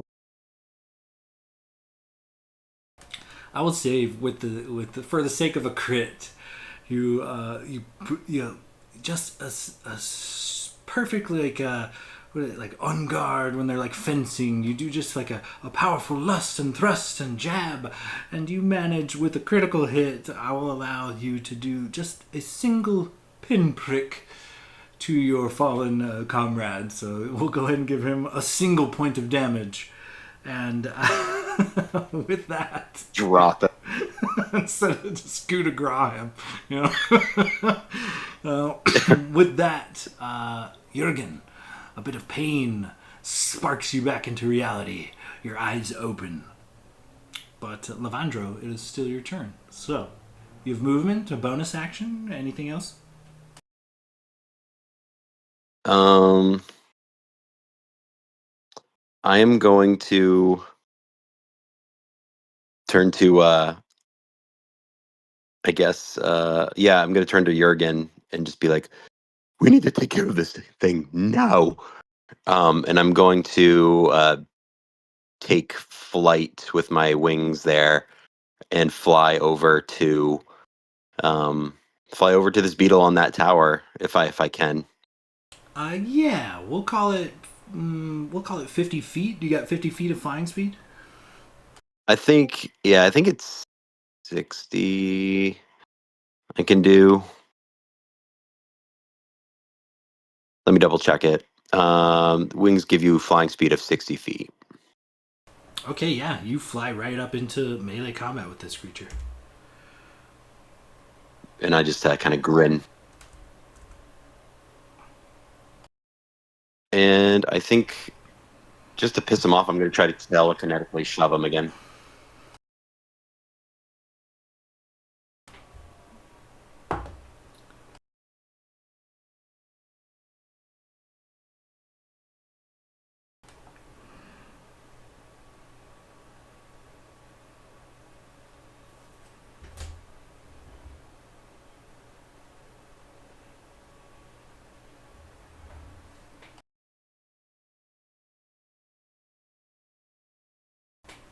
Sorry, I had my mute button on. A 13 on the saving throw for that. That is a fail. And so you move him 5, 10 feet. What's the? I think it's just 5 feet. Okay. You do move him 5 feet, I guess. Would you rather move him away from your allies or towards your allies? Up the building or down the building? With his spider climb ability, unfortunately, he does not have to make a save to stay stuck to the wall. He just is. So you can move him up or down. Which way would you prefer? I'm gonna move him towards my allies. Okay, we'll call him 45 feet from the ground then. Move him 5 feet closer. And that'll do it for Levandro. All right. Well, since you're already entangled with this creature, he turns and makes an attack upon you. 15 to hit? Does a 15 hit? That's the magic number. Ooh, rough. Okay. You take 46 plus 2 piercing damage, so we're going to toss that out real quick. You're looking at 16 damage, plus 7d6 necrotic damage. I'm going to roll that one on Avery because I don't have that many d6s right now.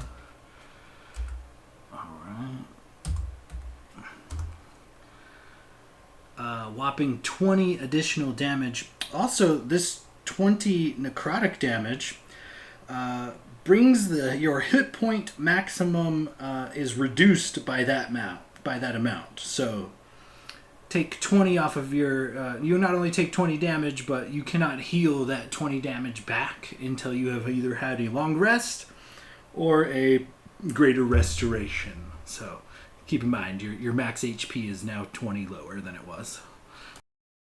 Gotcha. I'm gonna go ahead and use Uncanny Dodge on that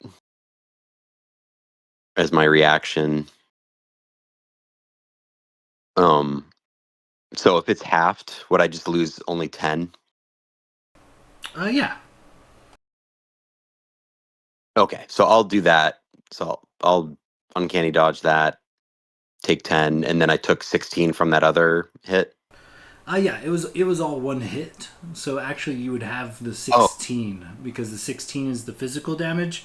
The rest of it is like necrotic damage, necrotic energy damage. Oh, gotcha. So half the 16. Correct. So it would be 8, but then still an even 20 of necrotic. Gotcha. And minus 20 hit points. Or, yeah, 20, right? Correct.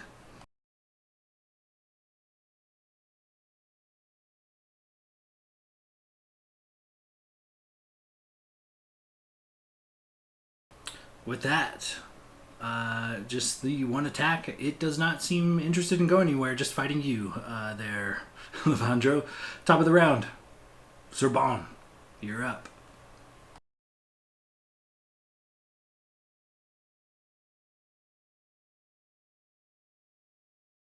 All right. Seeing Jurgen wake up and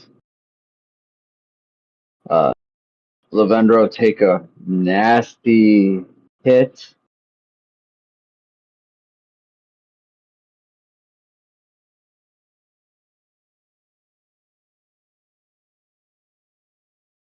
Oh, what can I do?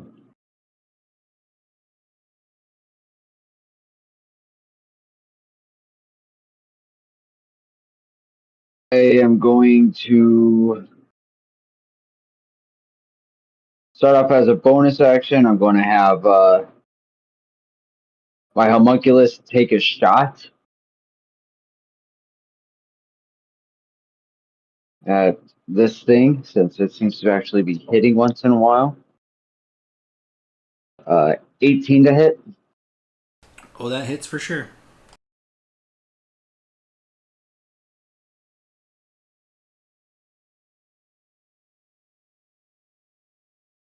Another fucking one. So 4 points of force damage. Okay.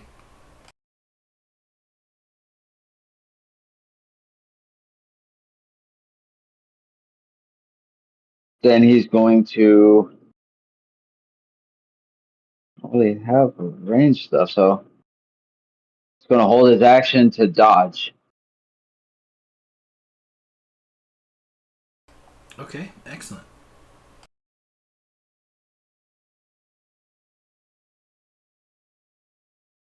And that'll end Sir Bond's turn.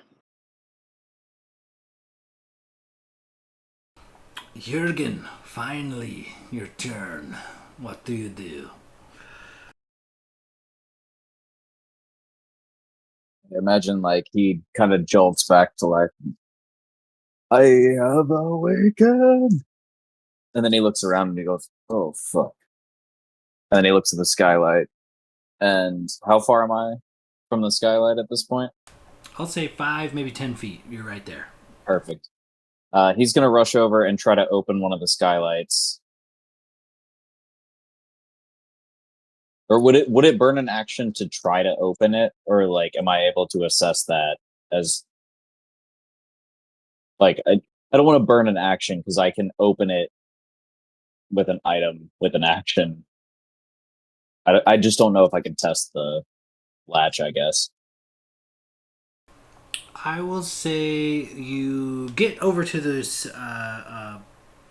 skylight and you look in, and it looks as if you might be able to, wiggle some of the glass out, or move some of these lead bars. They're not very strong, but there does not appear to be like a latch or a hinge or anything to open. You could probably force your way in, or if you wanted to go stealthily, you could probably remove a bit of glass here or there very carefully, maybe with some thieves' tools, but alas, there does not seem to be an opening in these skylights.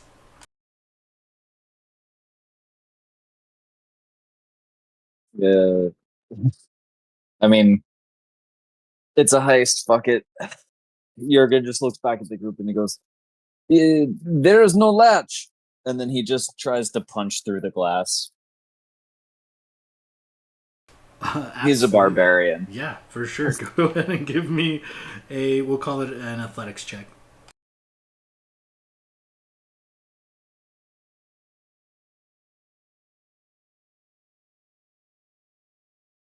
Oh, what a time to roll high. Oh, nicely done. Yeah.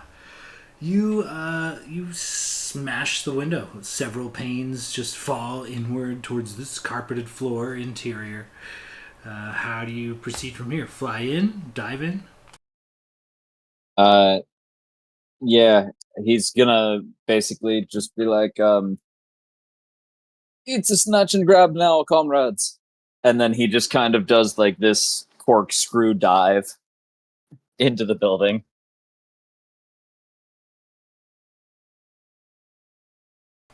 Okay, so I will say this. This spacious room contains several large instruments, including a harp, a harpsichord, a piano, a cello, 3 kettle drums, more portable instruments such as fiddles, ukuleles, accordions, bagpipes, lutes, lyres, oboes, brass horns, bongos, and violins. They all rest on padded chairs spaced evenly around the perimeter. 8 rectangular stained glass lights give the chamber like a cathedral-like aspect. The room's 3 double doors have built-in hand-carved panels depicting scenes of dancing and merrymaking. A child, maybe a teenager, about 13, a male human, appears to be sitting in a wheelchair. He has bongo drums that he looked to be playing before you crashed into the room. He sits there slack-jawed, just amazed at your entrance, and you quickly notice he has no legs.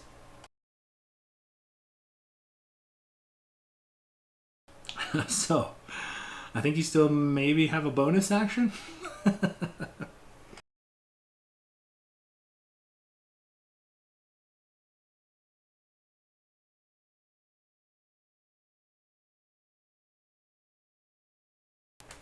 Yes, no? Bonus action for Barbarian? Sorry, yeah, I was trying to get my thing on moving.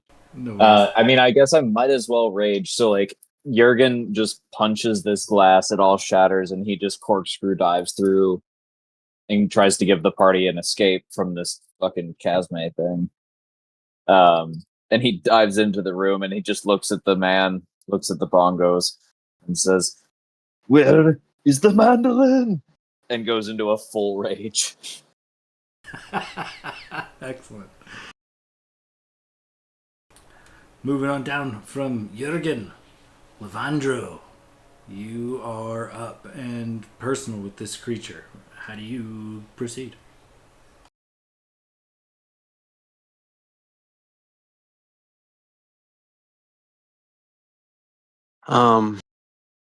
Okay.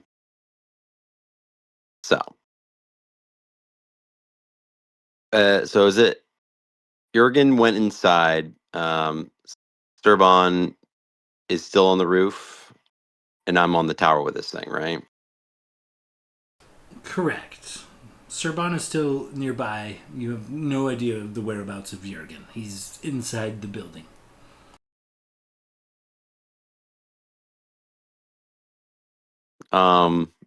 Can I'm going to use a my bonus action to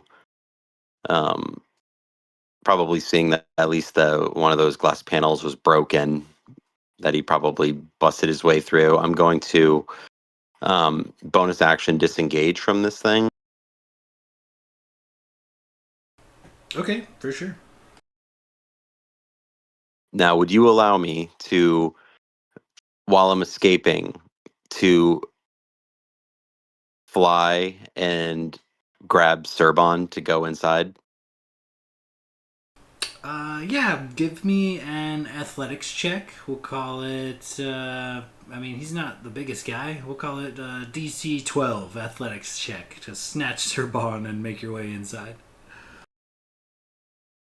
Okay. I have a +0 to that, but I do have advantage on it for whatever reason. I don't know what ability is giving me advantage on athletics.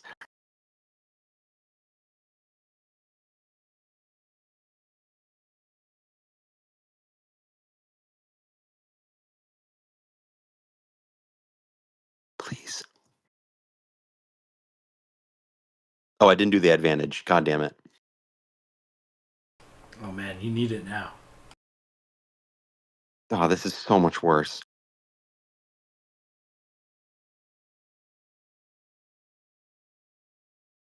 Oh, fuck yeah. Here we go. Very nice. I will say you snatch up Serban and following Jurgen through this smashed glass pane into this like music room where this child sits in a wheelchair, just kind of dumbfounded at now your arrival. He looks at you all. You hear this chittering, clacking of this carapace stomping about and scraping along the top. It puts its head in the window but can't actually fit through without breaking it further, which, though the size of this creature indicates it probably could, it, for whatever reason, does not. However, it does echo a shrill call that just pierces the eardrums throughout the entire house.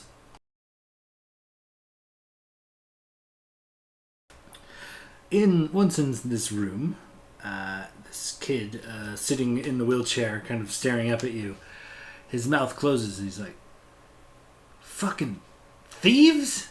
My parents didn't tell me about this shit. I can't believe you guys are here." He flips around in his wheelchair and starts wheeling out, "Hey, we got people breaking in up here!" And he just starts pushing himself towards one. There are 3 sets of double doors, and he begins pushing himself towards the northern wall. He begins heading towards these double doors.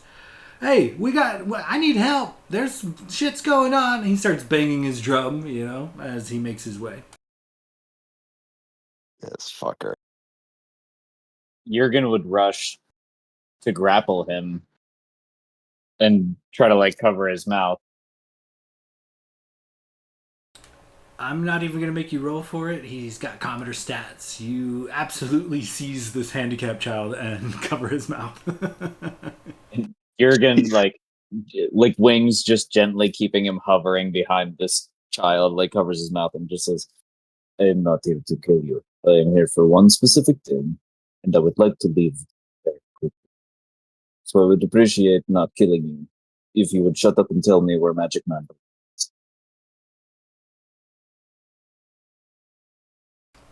is. He says nothing but points to the double doors that he was heading towards. Are you telling me that it is in Cynthian's personal quarters? He nods yes. Jurgen is going to let you go, and you are going to kindly wait until Jurgen and his friends leave before you say or do anything. And if you do anything else, unfortunately, Jurgen will have to kill you. I hope you understand. And then he just does the like eye to eye thing with his two fingers, like he's watching him. Your call. Go ahead and give me a persuasion or intimidation check.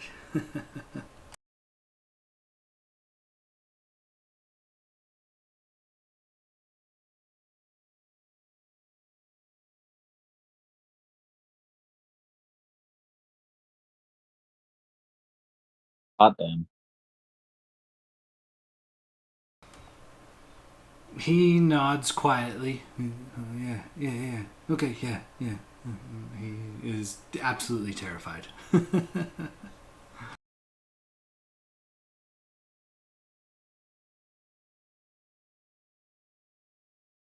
And assuming that he has stricken fear into this poor handicapped child, Jurgen will just look back at the party and give like a whistle and point two fingers toward the door. He says, "It's in his personal quarters. We must hurry." Lavendro is going to cast Mage Hand, but since I have the kind of advanced version of it, I'm going to make it invisible. Okay, absolutely. And what would you like to do with said mage hand? I just want it right with me. Oh, okay, perfect. Yeah.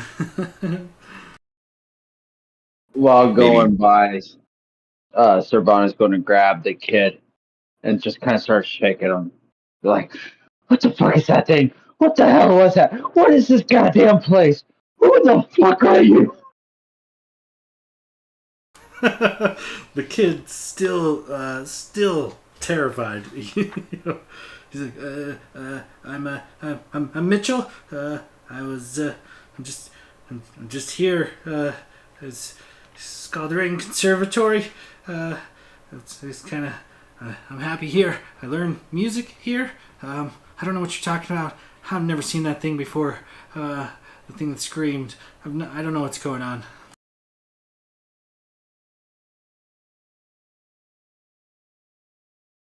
He's just going to tell him, run while you can. I don't have any legs.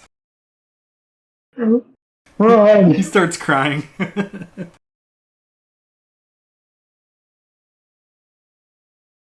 So, tell me how you guys proceed.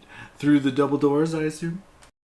Yeah, Jurgen goes flying, like, just, arms out, punches straight through the fucking door. It's a smash and grab at this point. Like, we gotta find this mandolin and get the fuck out of here, because this is not working. We're not a stealth crew. And we were told that it's in the personal quarters, which we know is also on the third floor. There were 2 rooms on the third floor, so he's got a pretty good idea of where to go. Okay, so you, using your barbarian might and your rage, you punch this door and it just flies open, breaking the lock probably, and maybe even the handle too. You are looking at like a small hallway. Standing in a clove at the north end of this hallway is an empty suit of armor. Its vacant helm staring past this cage elevator toward the double doors at the opposite end of the hall. So essentially, what you're looking at straight ahead, there is a suit of armor near a staircase going downwards. There is an elevator on the left-hand side, and on the right-hand side of this hallway, there is another set of double doors. Jurgen just looks back at Servan, and Lavendro points, like knife hand toward the double door and says, "Comrades, that way." And then he rushes to the suit of armor and throws it down the stairs, trying to like make it harder to get up the stairs. Okay, excellent. Yeeting the suit of armor is not so hard. Go ahead and give me a perception check as you do so. Oh, that's not good.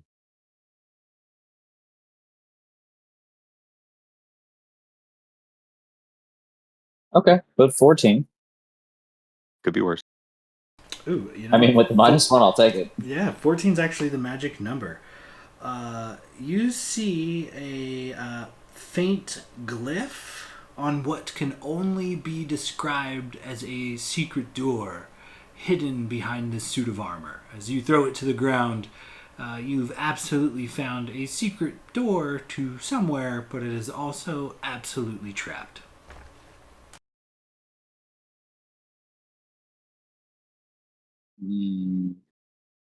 Jurgen just calls back. He goes, "Never mind. It's behind suit of armor."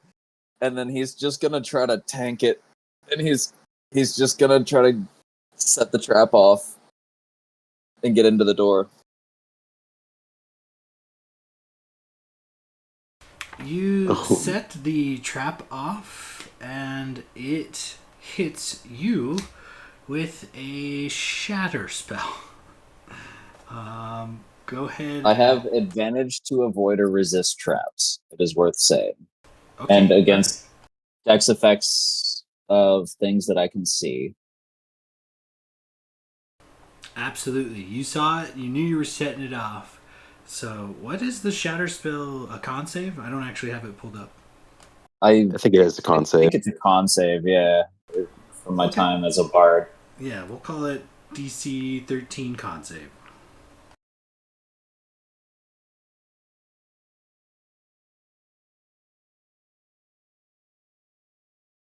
All right. You dodge out of the way of this particular wave of magic. And yeah, I guess at that point, if I can open this hidden door. You open this hidden door and you find a hidden study. An unlocked roll-top desk is pushed up against the west wall of this small study. The desk's chair has a large S carved into its backrest. Near the desk, a wooden staircase spirals upward, likely to the roof above.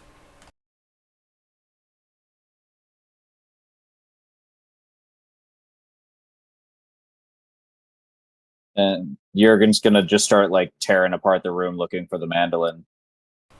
Okay. You start going through all the, tearing up the room, going through all the drawers in this desk.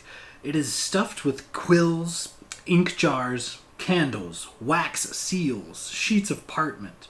A thorough search of the desk takes about a minute, and it yields a small wooden coffer containing 270 gold pieces, 165 silver pieces, alongside 89 copper pieces, but you do not find the mandolin.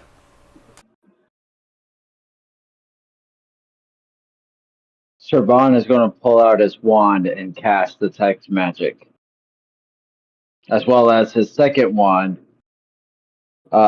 which is Wand of Secret Door one and Traps. Wand of Secrets. After setting off a couple of charges, you do not. The only thing in your immediate vicinity that rings as magical is the nearby elevator. And no other secrets seem to be in the general area.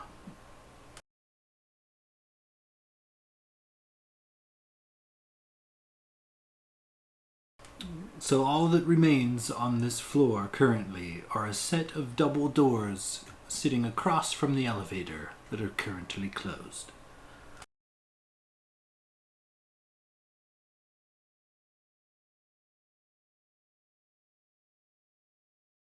Um, All right, let's go to the double doors. Apparently, this was just who the fuck knows.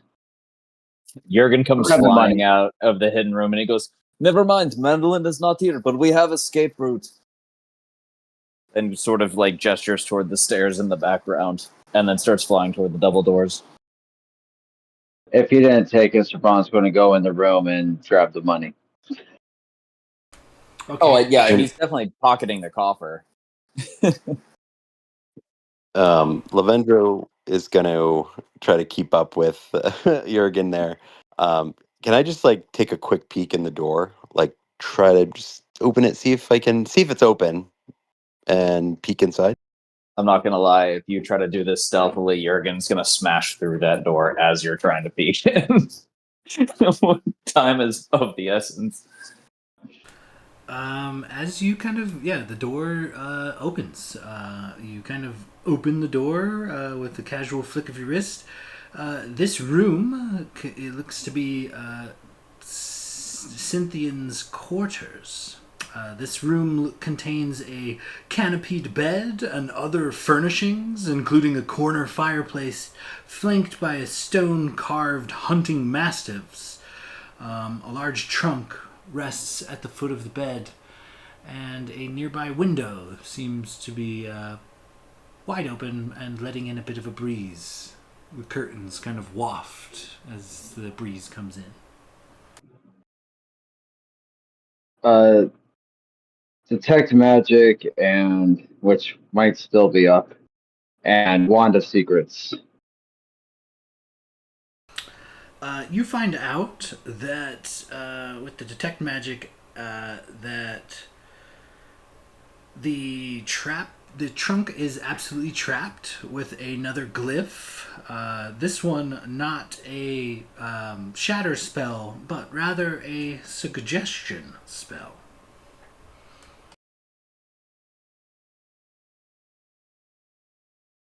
The chest Can is trapped. It might have the mandolin in there.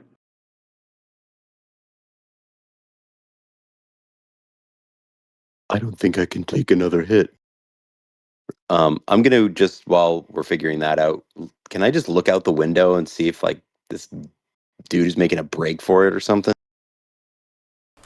Go ahead and give me a perception check.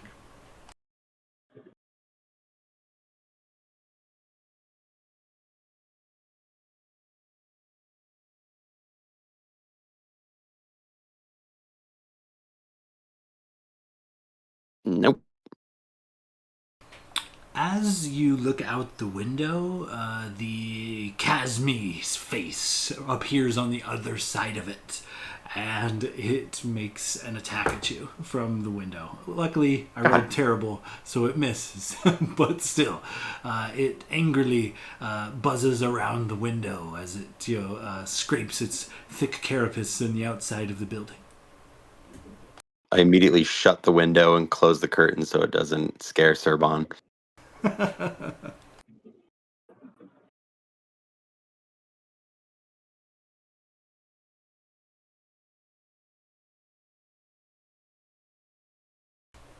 So, Well, shall we open the check? sorry, go ahead. Oh, I was just gonna say, are we gonna open this chest? Serban goes and tries to disarm the trap. Okay, go ahead and give me a sleight of hand check.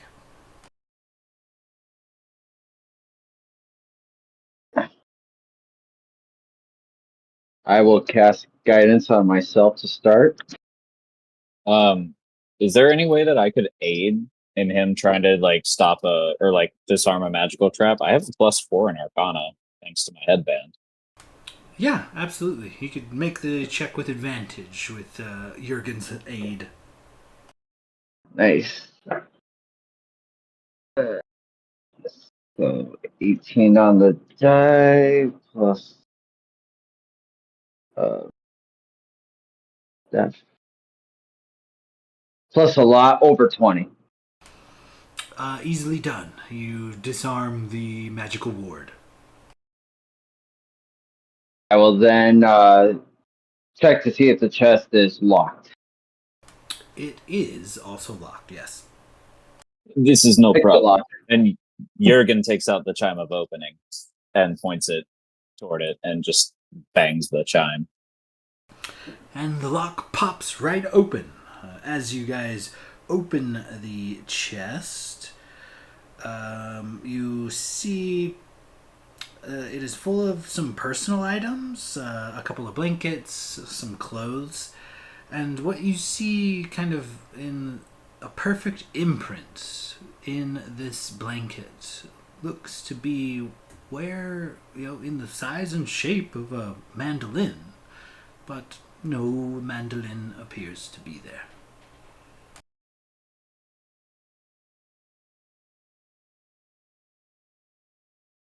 Bet that bug scared him off.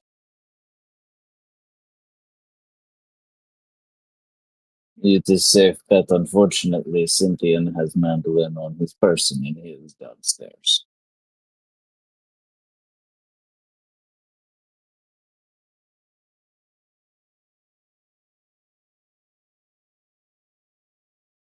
Well, I guess we go down there, you beat them up, we grab it, and go out the front door. Based on our luck in combat recently, I am not feeling confident. However, we could potentially smash and grab.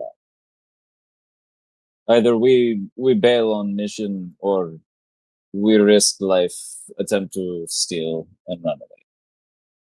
Well, I don't know about you. I don't plan on going up on that roof with that damn mosquito thing right there waiting to, eat me.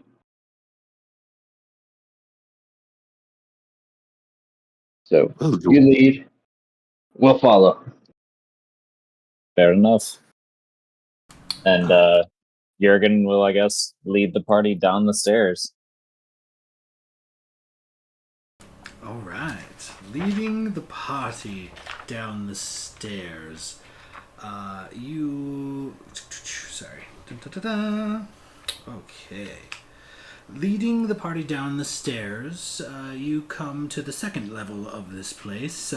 What you are on is almost like a balcony. Like you are looking down into a dining room 15 feet below you with this like exquisite railing circling the area. And on seemingly every wall there is a couple of doors. This seems to be the floor where most of the students are housed. There look to be several dorms, 6 rooms in total.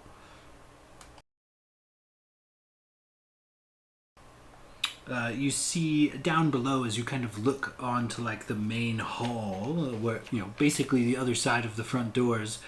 There is a table, a lavish table that's kind of laid out with several chairs around it, maybe a dozen chairs or more.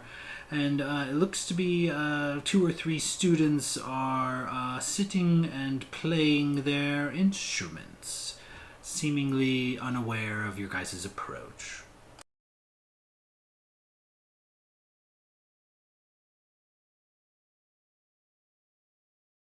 Looking for a mandolin. Give me a perception check.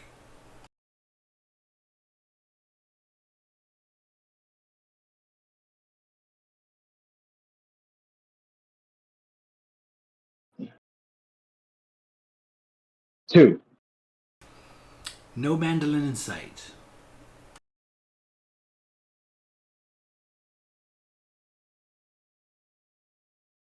It's not here. Go down the floor. As you guys kind of peer from the upstairs down, a very sleek and slender, very tall, kind of handsome tiefling with, reddish skin and yellowish horns. He, attention, students, attention. I will be escorting each of you to your rooms. It appears we have had a minor break-in with some would-be thieves. I encourage you all to return to your quarters immediately and lock yourselves in. And they all are like, they look struck. Oh my god, are you serious? Like, I'm getting out of here. I'm not staying here. I'm not gonna be at this school for this shit. Are you kidding me? Thieves? We were told this place is safe. There's people burglarizing us right now. No way, dude. These guys like are in a huff and begin kind of making their way up a nearby staircase, and they call out, "Joster, what about Master Scaldering? What of him?" And Joster turns to the students and says, "Fear not. He has already fled the premises and is seeking guards from the nearby crossroads. He is no longer here. His primary care is for your safety. Now, to your rooms, all of you." And they begin actually heading your way. So, what do you do at this point?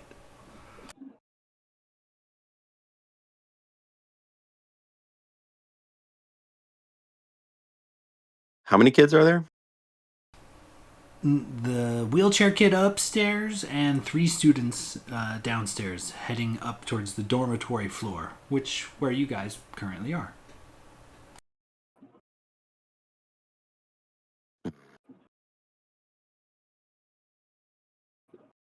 Well, I think we got to get out of here.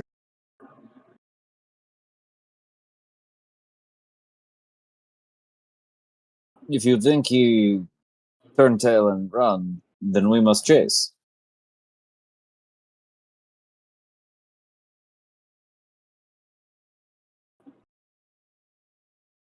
So let's charge through the little kids to get outside.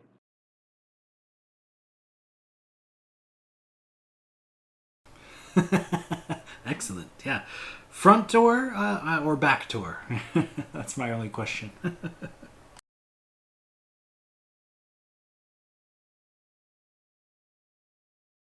Do we know if we could get to the front door or back door faster? They're both on the first level.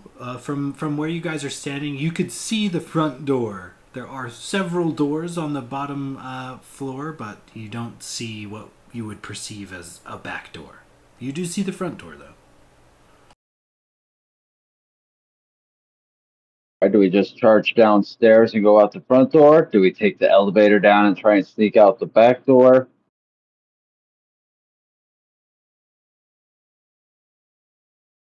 Well, whichever one we think that bug isn't going to see us. The bug is going to be there either way. We really just need to figure out which way sent him. You seem to think he went out window, but what is our best guess? At this The point, window. we hope to find Cynthian, but we are not finding anything in this. The window that we are expecting him to have climbed out of, would that be towards the front yard or the backyard? The backyard for sure. And I say we take the elevator down, try and get to the back door, and see if he ran out the back way. Works for me. Okay, so you guys make your way down to. So, are you going to take the elevator, or are you going to plow past the students on the stairs, or are you just going to, you can essentially just fly, all of you, I think, at this point. So, you could also just float down to the first floor. Your call. Jurgen would pick up Serban, and based on our scouting of the building, are there basically like windows on all floors in similar areas? So like the thought being, if we really want to get down there fast, Jurgen's just gonna dive us through one window and then through the first floor window to confirm that he's not down there. As you guys kind of scouted the building, there are a few windows on the first floor, but not in the direction of the backyard. However, you do recall that the back door was connected to the kitchen, and you do see a door propped open, and the smell of food and the tinkering of pots and pans seems to be coming from this area. So you do know that the back door is nearby. Okay, in that case, Jurgen would just grab Serban and start flying and go, comrades, I remember it is this way. I follow.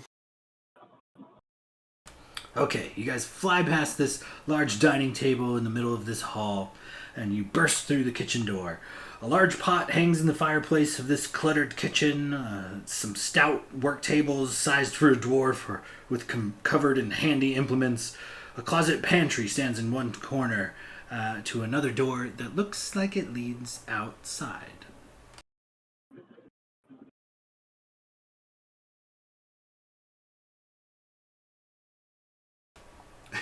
It would appear that the cook may have been a dwarf. As you guys kind of make your way outside, and at this point the sun has set, the stars are twinkling, the full moon has come out. Go ahead and give me some insight checks.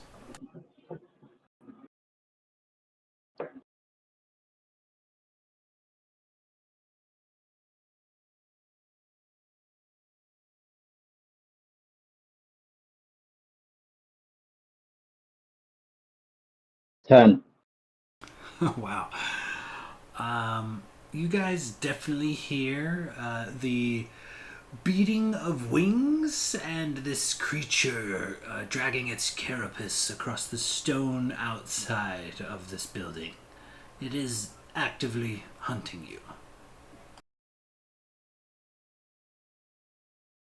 Fuck. As far as you guys can see, all around this backyard, there are nothing but dead olive trees in every direction.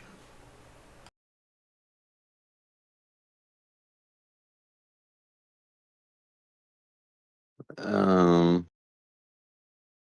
Serban, do you still have handsome homunculus?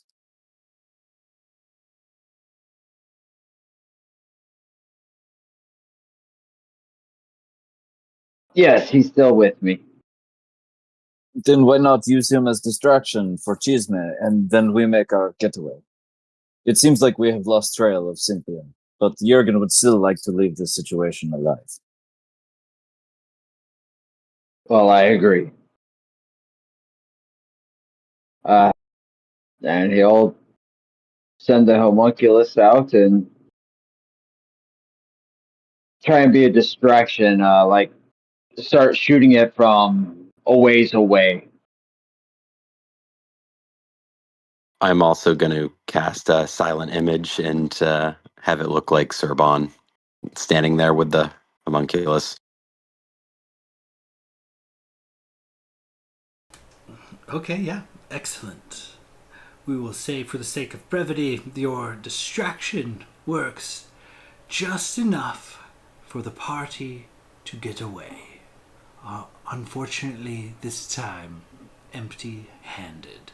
You return back to the one of the nearby parks along a long, dusty road, several hours' travel away. And I think that is where we're going to have to stop our tale for the time, fellas.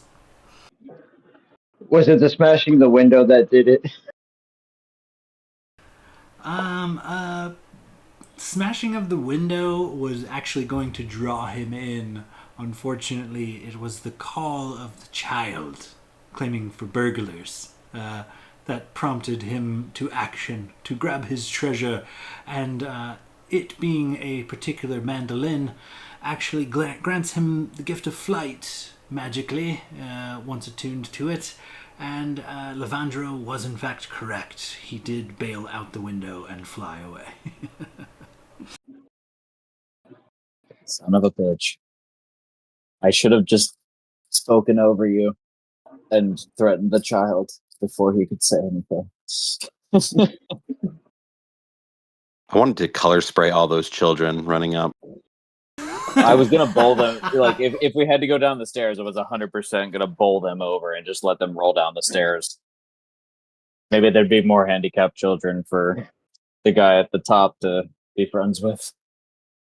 So in either case, like there was a scenario, I guess, where you guys could have avoided the chasm, or chasme, whatever it is.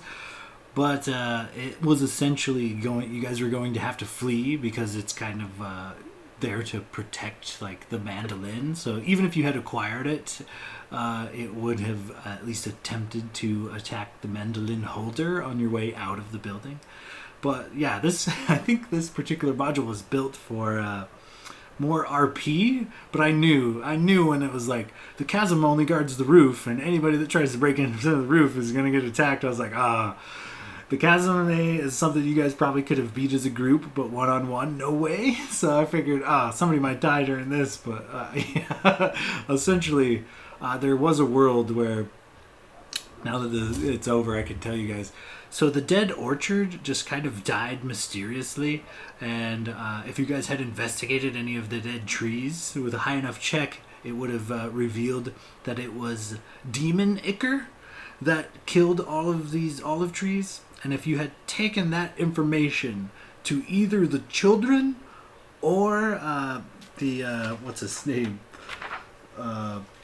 Scythian, they would have immediately suspected that Joster character, who is in fact a succubus or an incubus, who was kind of manipulating the whole situation. But yeah, there was a world where you guys knocked on the door, told him what caused the problem, got all the children to leave, and he would have given up the mandolin right then and there, just because he's like a broken man. You guys have destroyed his business. But you know what I mean? Essentially. So it could have actually been over in 45 minutes if, that's what I was thinking, like, fuck, if they followed the clues right, this whole scenario could have been done in under an hour, but fuck, they were so subtle and not well, like, it was like a passing mention of some of the clues, you know what I mean? Like, you really had to bring Always like more fun. you always had to bring like a druid or something, I think we were going for like quick in and out sort of, and like just used to completely avoiding any interaction because it never worked for us. Yeah. I mean, it has. It never goes exactly as we planned. But also, we have all of our charisma is not here. So we're like 3 party members that can't talk our way through anything. So we know that rather than just fail at talking our way through shit, we might as well just pull some really goofy shit, hope that we fumble our way through it. At least we've never died doing that. I think we've failed 2 missions so far. And they both went about like this. We're like, we got close, but then it fell apart. No, I think this is the only one we've failed. We've gotten close to failing other missions. Maybe we did make it through. I have to look back. I vaguely remember, maybe it was just that we so very narrowly pulled it off. But I vaguely remember a time when we fucked something up. Well, Prisoner 13, we ended up in the sick room, and just through pure luck got out of the building. Like, the guards were right there on us. The casino, we got really close and then somehow stumbled into the right answer. It's just, we should have failed a lot. But one thing that fight did was tell me my guy's definitely not built for a battle. Same. Yeah, no, I'm looking back and we did successfully do everything. I think we just had so many close calls. I assumed that at least one of them hadn't worked out. Yeah, I think there was one where there was like multiple objectives aside from the MacGuffin, and you guys got the main objective done, but you didn't quite pull off the side ones, which I think that might be what's But you guys did pull off the main quest. One of the cool things I thought about this module was like there's actual on the first floor under lock and key, of course.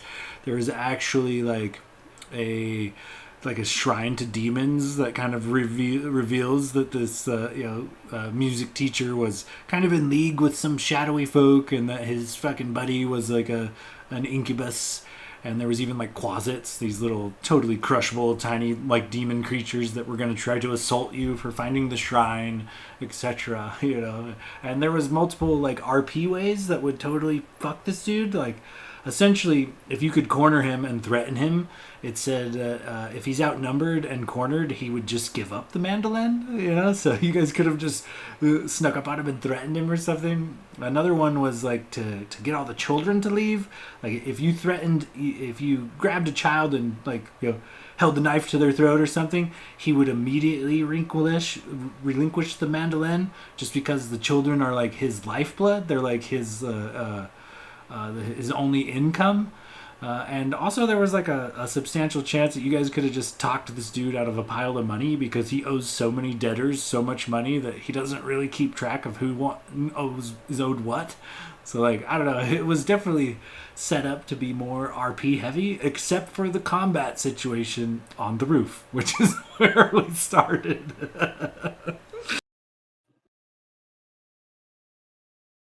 I mean, after the museum heist, I feel like it's fair to make it harder for us to just slip in through the roof and have an easy time of it. So I'm not surprised that that one finally backfired. Yeah, I mean, it has been the go-to strategy for a majority of these heists, but yeah, I just kind of go by the book, man. The prison was, you know, like having flight in the prison was pretty convenient, and then the roof in the museum heist. But aside from that, I feel like the flying hasn't come up that much, unless it's RP, because I'm just floating around and I think it's hysterical. I knew when they put the big fight on the roof, I was like, at least one of these guys is going to try the roof. I know it. And honestly, normally I would have just gone up there alone, but I was like, well, Lavendro got wings, so like if, you know, two of us can fly, one of us can carry one. This will be the first time we all go together. Maybe like that'll be useful. So there was like a slight chance that I just went up there alone, immediately went to sleep, and then got killed, and you guys had to try to do this by yourselves. I think that's the part that really hurt, was our tank was taken out so quickly that there was no sense of security. Yes, that's fair. For true. Like two rounds easily, where maybe three, where you guys not only didn't you not have a damage doer, but you know, Lavandro was the one taking all the damage from that guy. Yeah, and I just got, like, I have so many things that I get advantage and 2 attacks a turn, and a third attack if I really want. And I could have raged. Like, I could put out some damage and tank a lot. And unfortunately, I just snoozed for 2 turns and then busted through a window to get the fuck away from that thing. See, and my HP is only 48, so that damage that was done to Lavendro would have damn near killed me on one hit. Yeah, that fucking hurt. Yeah, he only gets 1 attack a round, but it's a doozy. It's literally like 96 plus a modifier. You know, it's like, whoa. Jesus, that's brutal. Yeah, you could like 2-shot me, and I've got, like, my con's not amazing, but I mean, I've got like 90 fucking HP, and you could basically take me down in 2 attacks. That's basically what he I guess had. if with rage, I'd have resistance though, so like maybe 3. I don't know. 7 of those 96 was actually necrotic damage. Do you have resistance to necrotic damage? Oh no, it's piercing, bludgeoning, and slashing. So if it's specifically necrotic, then yeah, it would have like bypassed all my resistance too. Yeah, it was definitely one of those situations where you'll probably win as a party, but 1v1, no fucking chance. You know. Anyways, that was a lot of fun, fellas. I was wondering which way you'd take it. I halfway predicted the outcome.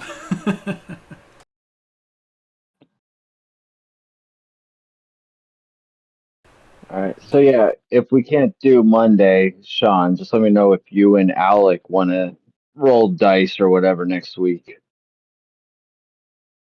Okay, yeah, keep me posted. I think Dakota said he could make it, so we might have 2 or 3 able to run an RFS or some Mirama or something, or maybe even another heist. You know, I'm definitely He'd down be to. available for Monday, not for because him and Will are gone, which is why, and Anthony's working nights.